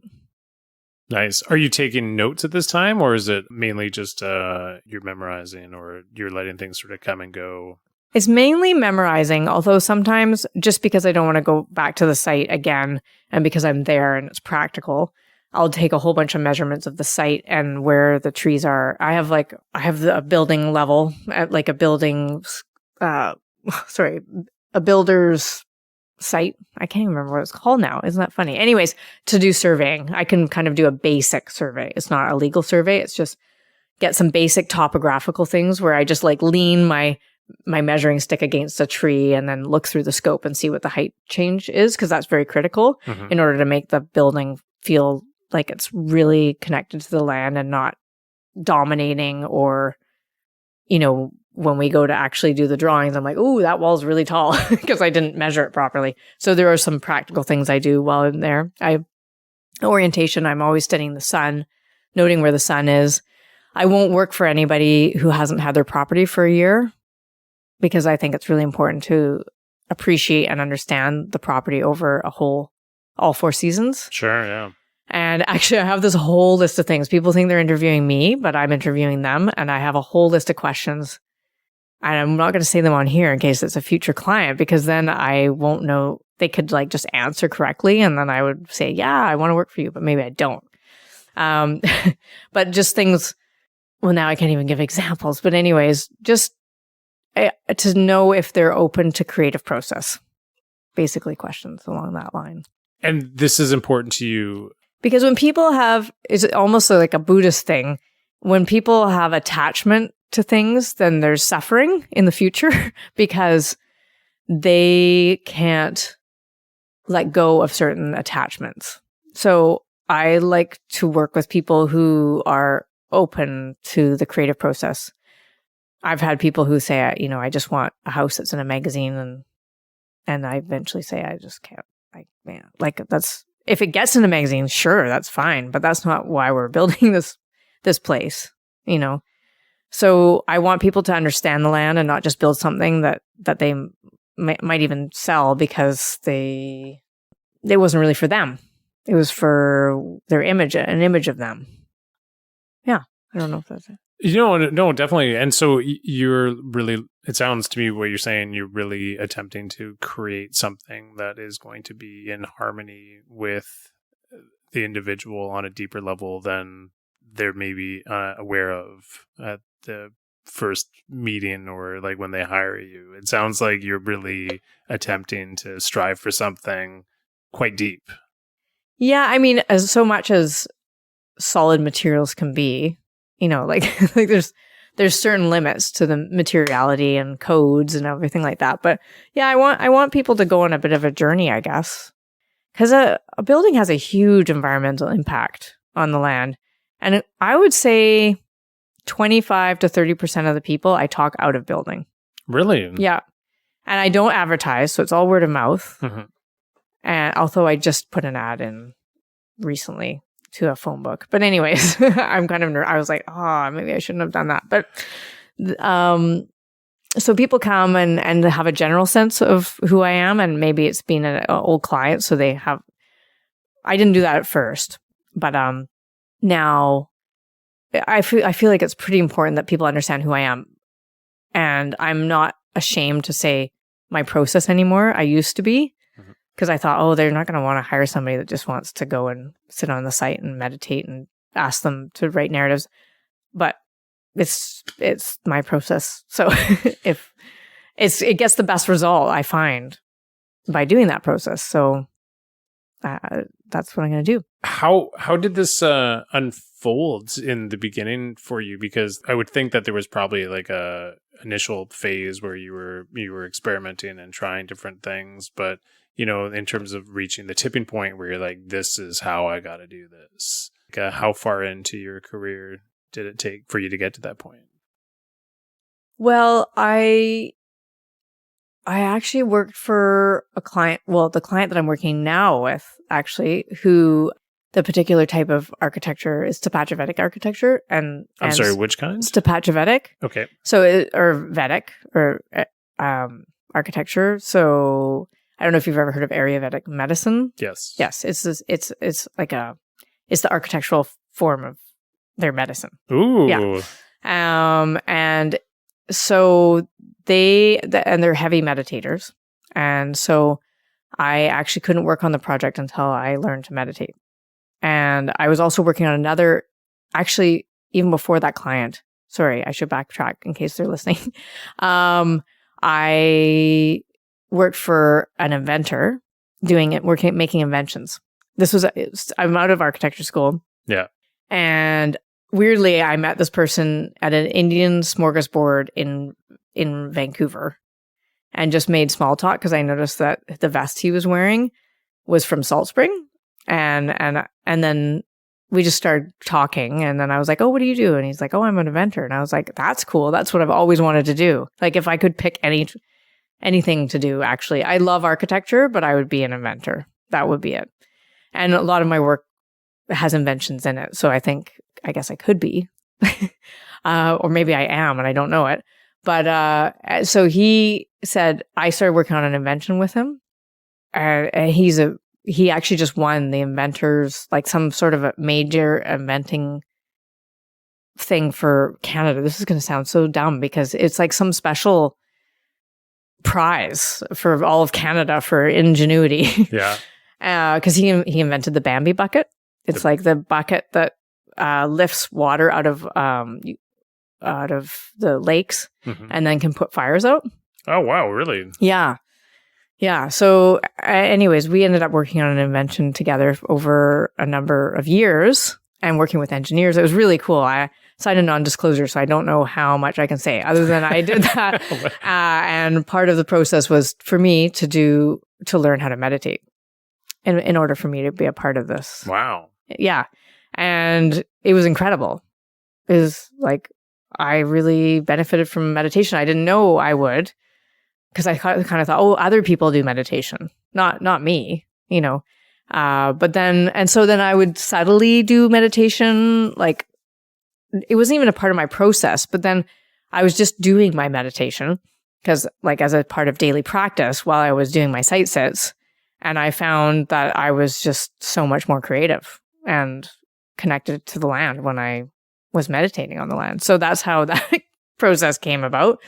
And then what me and my business partner, she does interior design and I do the structure part of it, but we call it like the manifesto for hiring a client. So we have all, the list. So we just would keep adding to it what we found. We reflect on the projects we had done and which ones were successful and which ones were challenging, because there's been some challenging projects, and why were they challenging. And that's how we kind of created this little manifesto for ourselves that we live by. So it's been a evolution of process. It didn't just happen. Yeah, of course. Like anything, things evolve and take time to take shape. You mentioned that when you're on the land, you'll wind up seeing certain things, and you actually said like the curve of a leaf will give you an idea, right? I know that through my own experience with just daydreaming, I was actually doing it before you came over. I was like, oh, I really need to actually just ground down. It was a busy day, a lot of thoughts. And for 15 minutes, I just had a wonderful time, just having a lovely little daydream, looking at different features of the house that, we're in right now, my wife's and my house. And it was just so lovely. And so I personally have really benefited a lot from spending ample amounts of time in the past, not recent, but in the past, daydreaming. And I feel like that time is so important. And my life is actually lacking a bit because I haven't been putting that effort in, right? But the question I have for you is that in terms of when you come across something that you see, whether it be a curved leaf, like you said, or something else that's on the land, what happens to you internally that makes you decide, this is the right idea. This is like what works. Can you describe like the sort of the process of addition and subtraction of ideas that happens within you? Yeah. Okay. So I'll touch on that point, and then I want to go back to your point about daydreaming, because that's really interesting, and it reminded me of something. It's interesting when you really start thinking about why you are where you are now.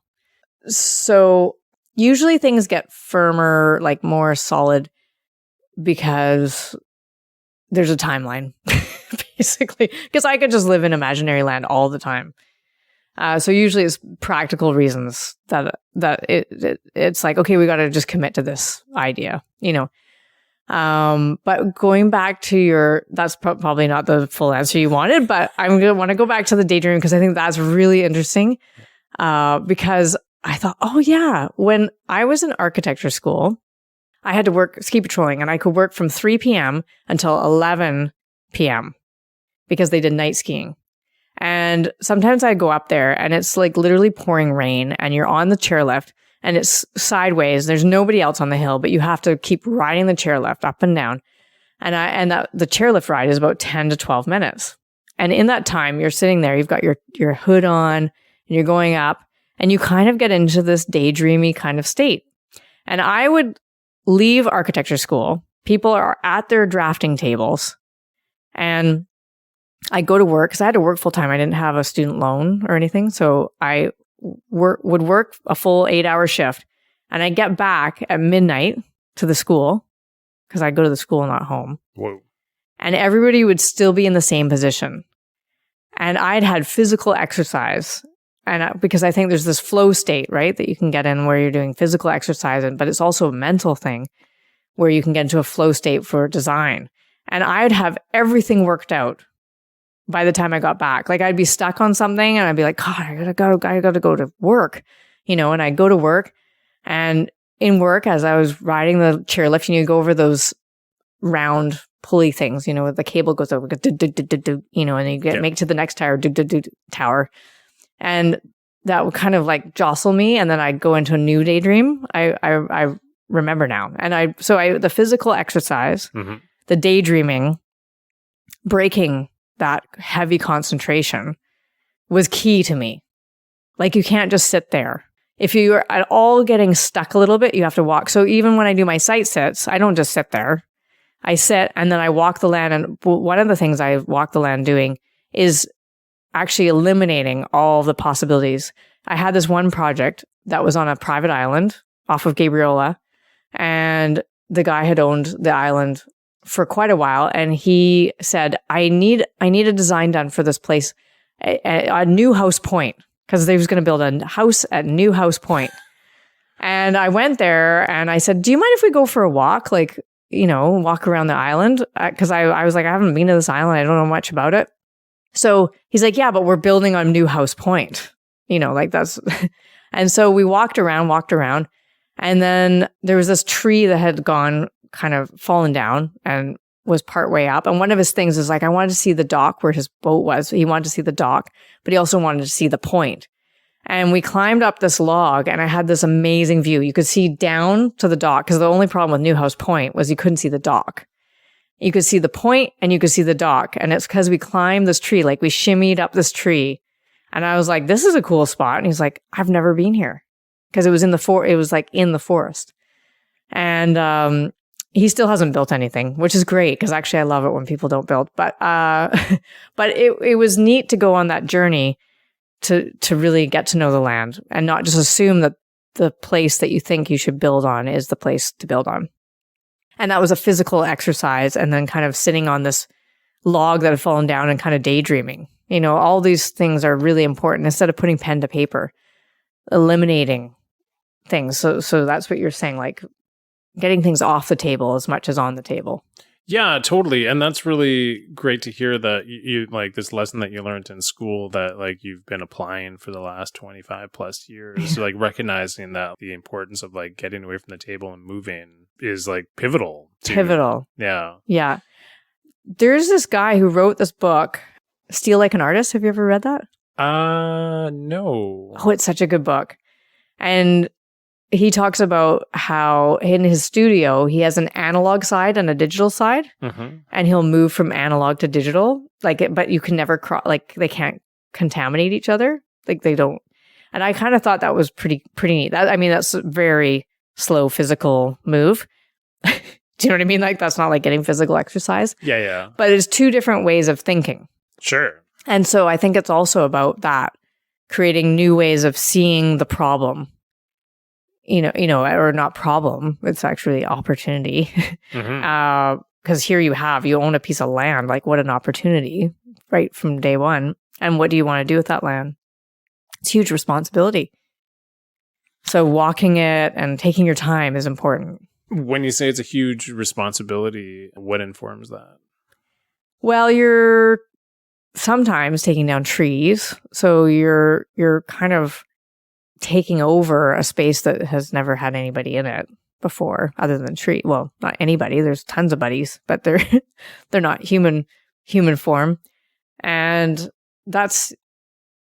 Yeah, it's a huge responsibility. I just finished listening to Sweetgrass.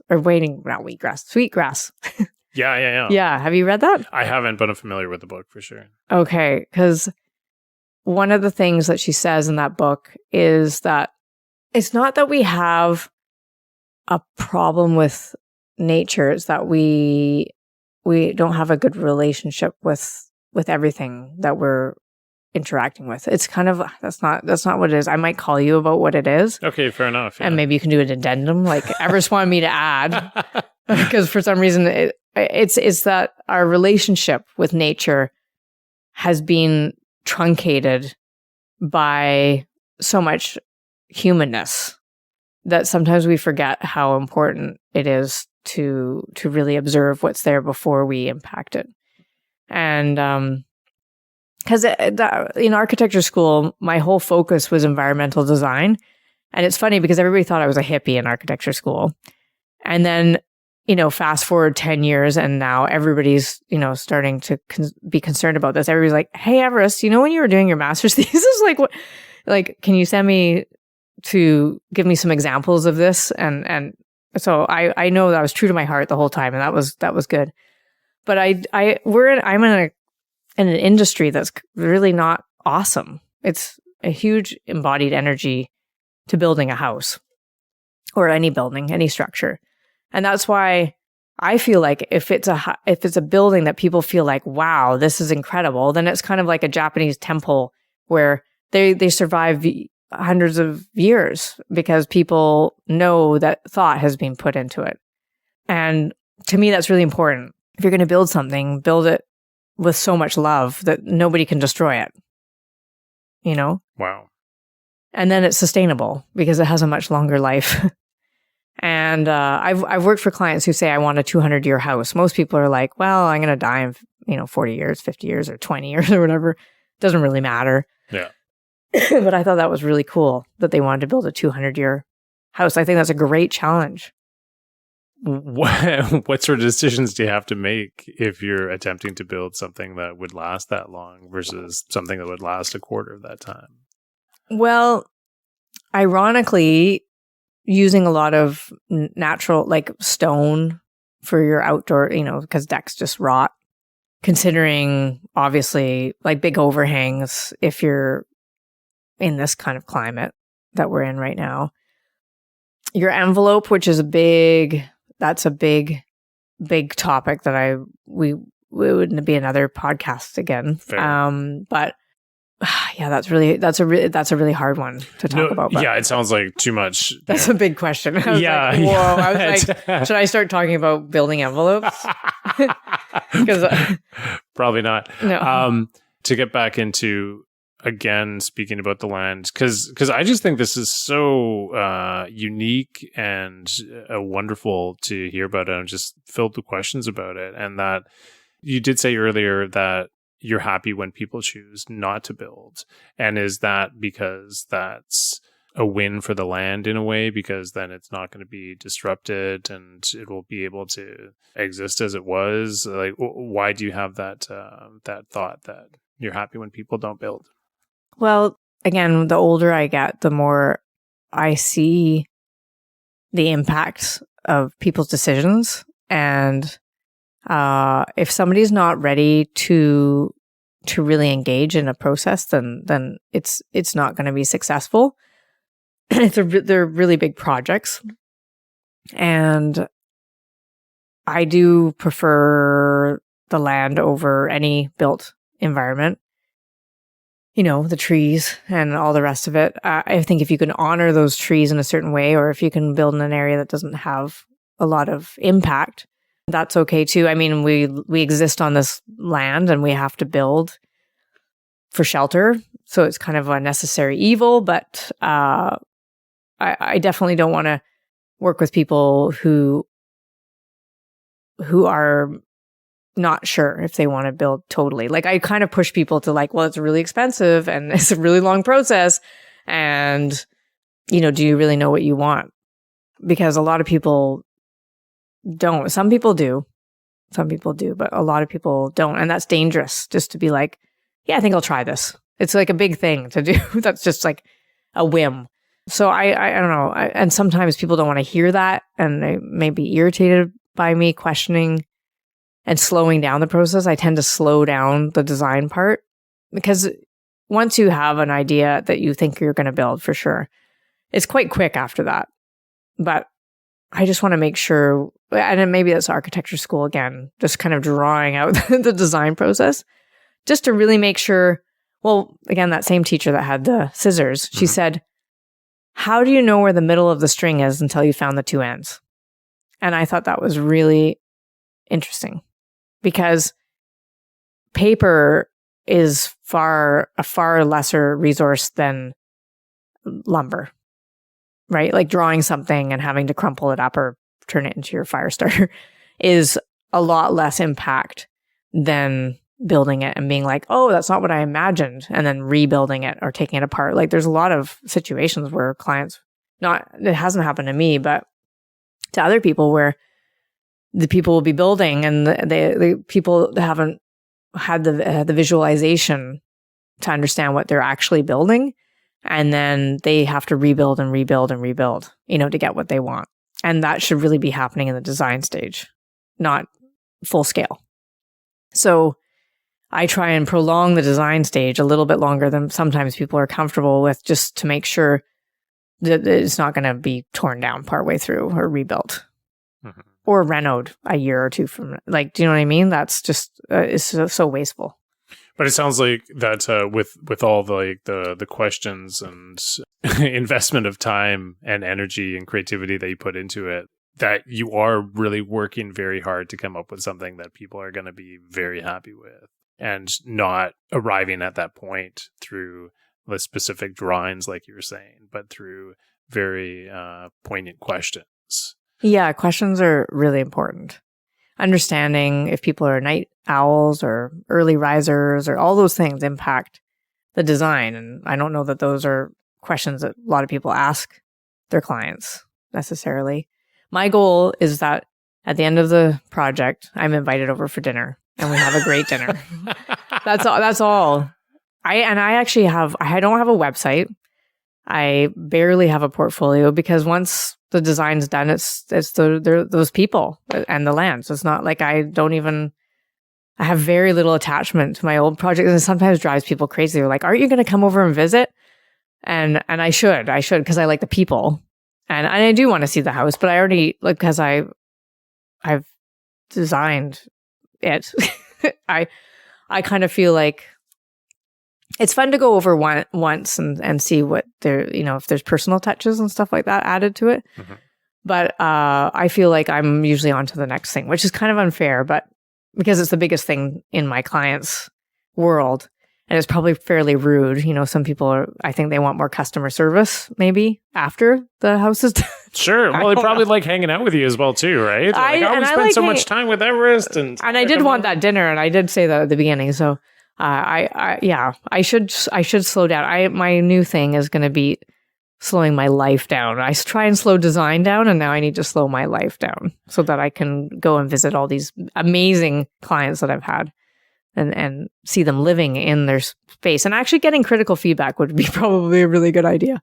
Have, through like the different processes that you've gone through in terms of like helping other people, have you been able to take some of those questions, lessons that you're trying to work through and apply them to your own life? Have there been any life changes that have happened through like realizations through the work that you've done in the last number of years?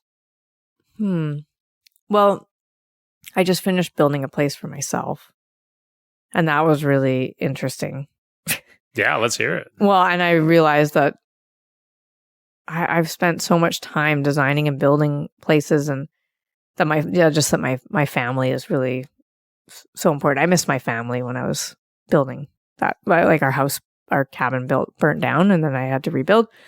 And I didn't have to rebuild, I guess, but I made the choice to rebuild, and it meant that I was away from the family a little bit, and that was really, really hard. And that's not really answering your question about design, but no, but it's something that you learn in, right? Yeah, I learned, and there's many ways to inspire, and architecture is just one of them. Maybe that's what I learned. I mean, like I wanted to play more music. I'm starting to play more music. I had great profs, and one of them lived between Greece and Vancouver, and was a mandolin player, and actually helped to write the book, A Pattern Language, which is like a kind of like not a Bible of architecture, but it's one of those seminal publications, that everybody. It was big in the 70s, anyways, and but that he seemed to me very, very balanced. I think my life has not been balanced, and maybe I'll even design more interesting things with a more balanced life. This is a good experiment to start on.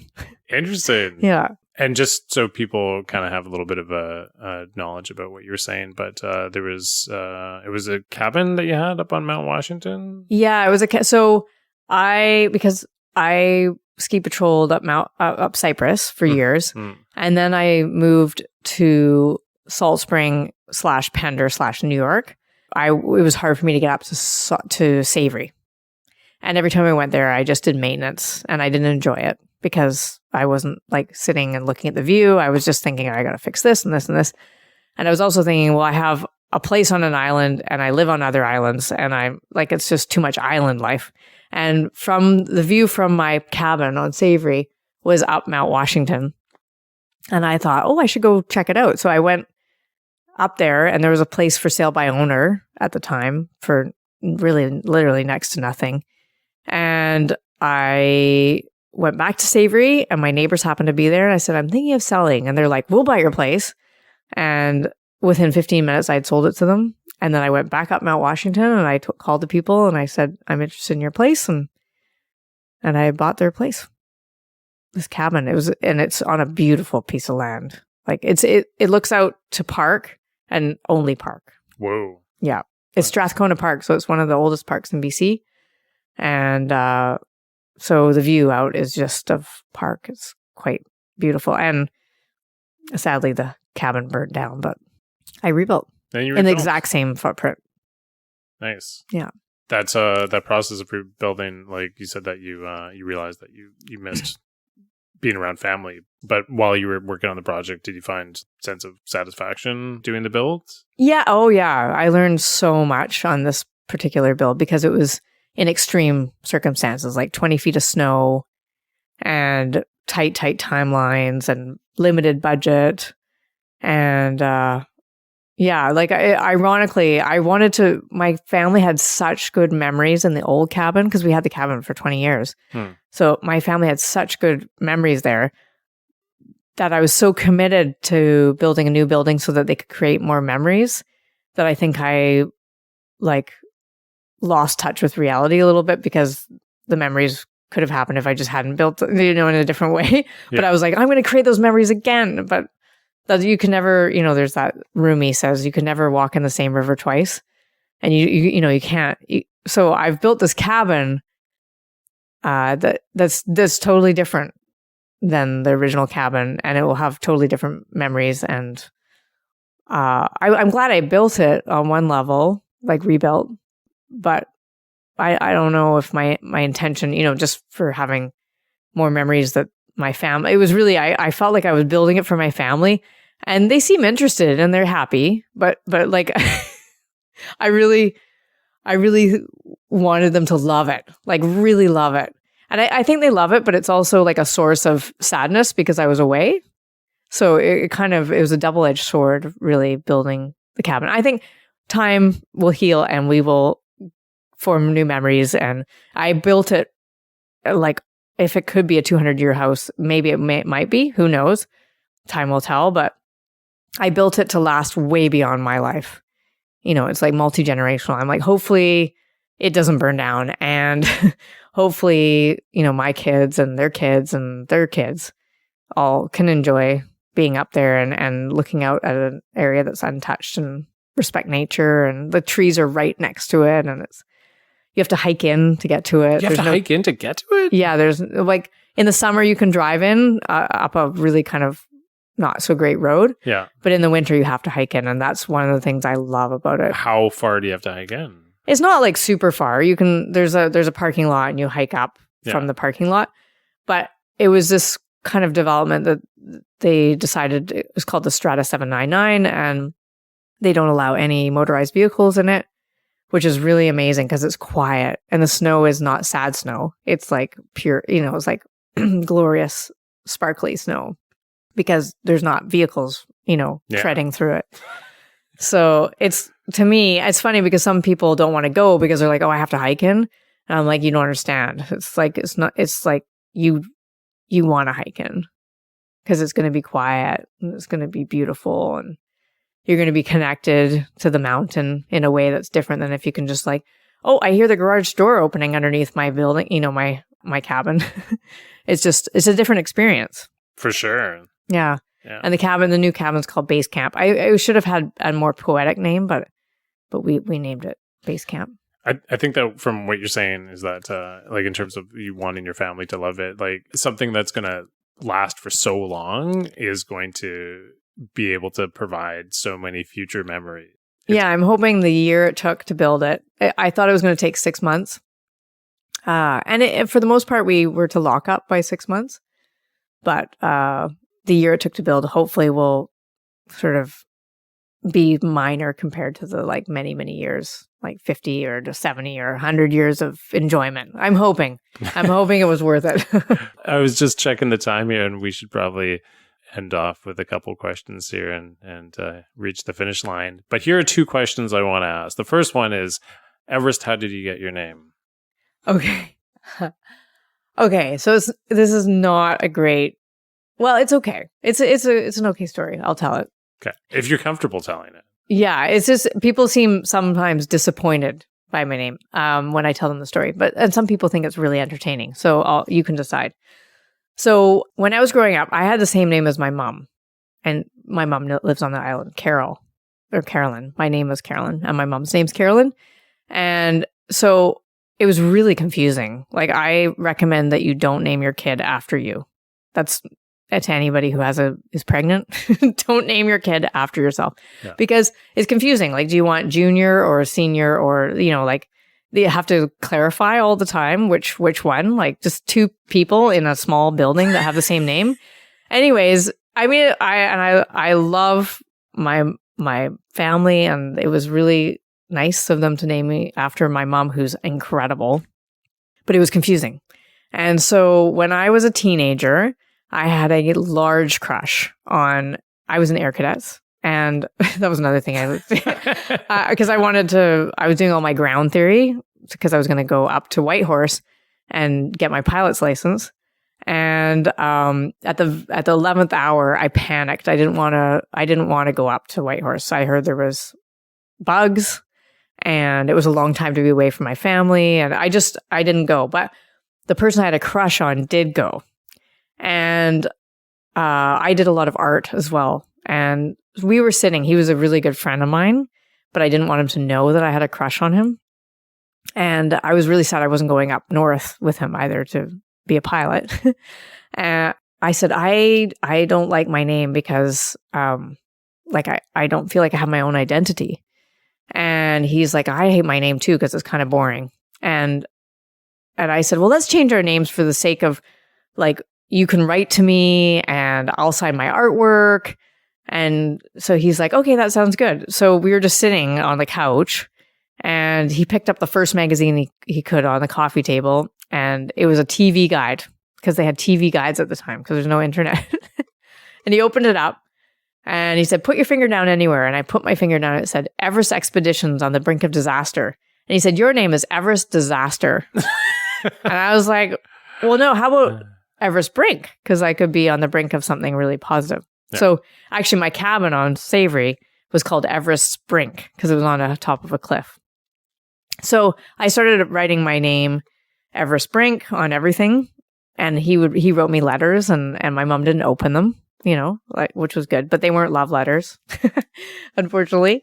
So then when I applied to that graphic design studio, I left my portfolio and I came back a week later and because nobody had cell phones and I lived in a squat and there was no internet. So I came back a week later and I said, yeah, I left my portfolio here a week ago. And they're like, oh, you must be Everest. And I was like, actually, and they're like, Everest meets so-and-so and so-and-so and so-and-so and so-and-so. And I was like, well, actually, you know, I was trying to like say, my name's not Everest, you know? And they said, well, yeah, anyways, they just call me Everest. I couldn't shake it. And of course, I'm up in Whistler and I was actually a good telemark skier as well as snowboarder. And so it just suited my persona, I guess. And so that wasn't my real name still. It was like my nom de plume. But then when I went to go work in New York, I had a working visa that said Everest because my client only knew me as Everest. And I was going through Homeland Security. And they're like, who's Everest? Because my passport didn't say Everest. I said, oh, that's just my nickname. And they're like, we don't do nicknames in Homeland Security. I was like, oh no. So they almost didn't let me, like I was actually like crying at the airport because I had to, like the flight was about to take off. This woman who was so nice helped me to get a fax from my client who updated the letter so that it said my actual given name. Anyways, after that, I legally changed my name to Everest so that I didn't get held up in Homeland Security. Job well done. Yeah. Yeah. Wow. Thank you for explaining that. That's pretty cool. Yeah. TV Guide. TV Guide. Who would have known that you can find great names in the TV Guide? Absolutely. My friend put their finger down on a Mexican film starring Sanchez Velasquez. So their nickname is Sanchez now. Yeah, that's got a good ring to it too. I like Sanchez. Yeah. I like that as well. Yeah, they don't use it except for when I'm talking to them, but well, it's a great name. It's seriously, Everest is a fantastic name. Thank you. Your finger landed in a really good spot that day. Yeah. And to end things off, something you mentioned earlier in the interview, and that was about single lane gravel road going around a really sketchy bend in the road on South Pender Island on the way to Bedwell Harbor. And you have a special memory, fondness for that place, and you said that was your favorite place in the world when you were a young girl. And how has that place been in your life since that time? Well, yeah. So when I was there, I remember looking out at the view, watching the sun go down, smelling the Arbutus leaves, and thinking, "This is where I want to live forever. Like this is the spot." And ironically, I ended up working at the property that's next to that hairpin. It's actually the middle of the hairpin turn, and I designed a guest cottage for that property. And I said to them, I've always loved this area. Like, it's incredible. I said, is there ever anything that comes for sale here? And they said, no, nothing's ever been for sale for about 10 years when the original subdivision happened up on that ridge. It's called Oxbow Ridge. And I said, well, if anything ever comes up, let me know. And they said, yeah, we will for sure. So I was delivering the final drawings to them. And I drove up the road and there was a for sale sign. And I was like, you didn't tell me. And they said, well, we didn't even know there was something for sale. And I called the realtor and he's like, I just put that up 20 minutes ago. And it was like January or February. And it was these people from Texas were selling. And I didn't quite have enough money to buy it. And I said, I am putting all of my money together, like everything I can to give this offer. But if you're offended, you can totally walk away and find somebody else. This is just the maximum I can give you. And they accepted it. So I was able to live like 200 feet away from the place. So, which also segues nicely to the film that I made way before I ever bought this property. Yeah. Where one leg is shorter than the other. So you'll end up where you started. Of course it does. Yeah. That's so lovely. I mean, that is just such a wonderful thing, right? To have that feeling as you know, a young child, and then to be able to like have that come into fruition, to make that happen for yourself. It is incredible. And I think kids have so much insight because they're so connected to the land when they're young. They're shorter and they spend a lot of time on the land. Because I was just thinking about when I was 16, my parents actually offered the farm to the community. But it was the same year I had a really reduced price because I thought it would be an amazing museum or something, because it's the oldest remaining house on Pender Island. And they offered it to the community, but it was the same year that the Magic Lake Fire Hall was being voted on as well. So they were voting, you know, to buy the old MacDonald farmhouse or the fire hall, or build the fire hall, and the fire hall won. I think because a lot of the people who own property in Magic Lake were from Calgary and didn't know any of the historical significance of, you know, and also people want their houses to be protected from fire. So, so then my dad actually looked for the right person to try and buy it. And, because he really felt it was important that this piece of legacy, you know, came to. But I was so happy they were selling at the time. Like now I'm like horrified that it was sold out of the family after that long of a period of time. But at the time, I think my dad said, well, we might get a house with a pool. And that was it. I was like, okay, enough of the farmland. Do you know what I mean? Like, yeah. No more farming.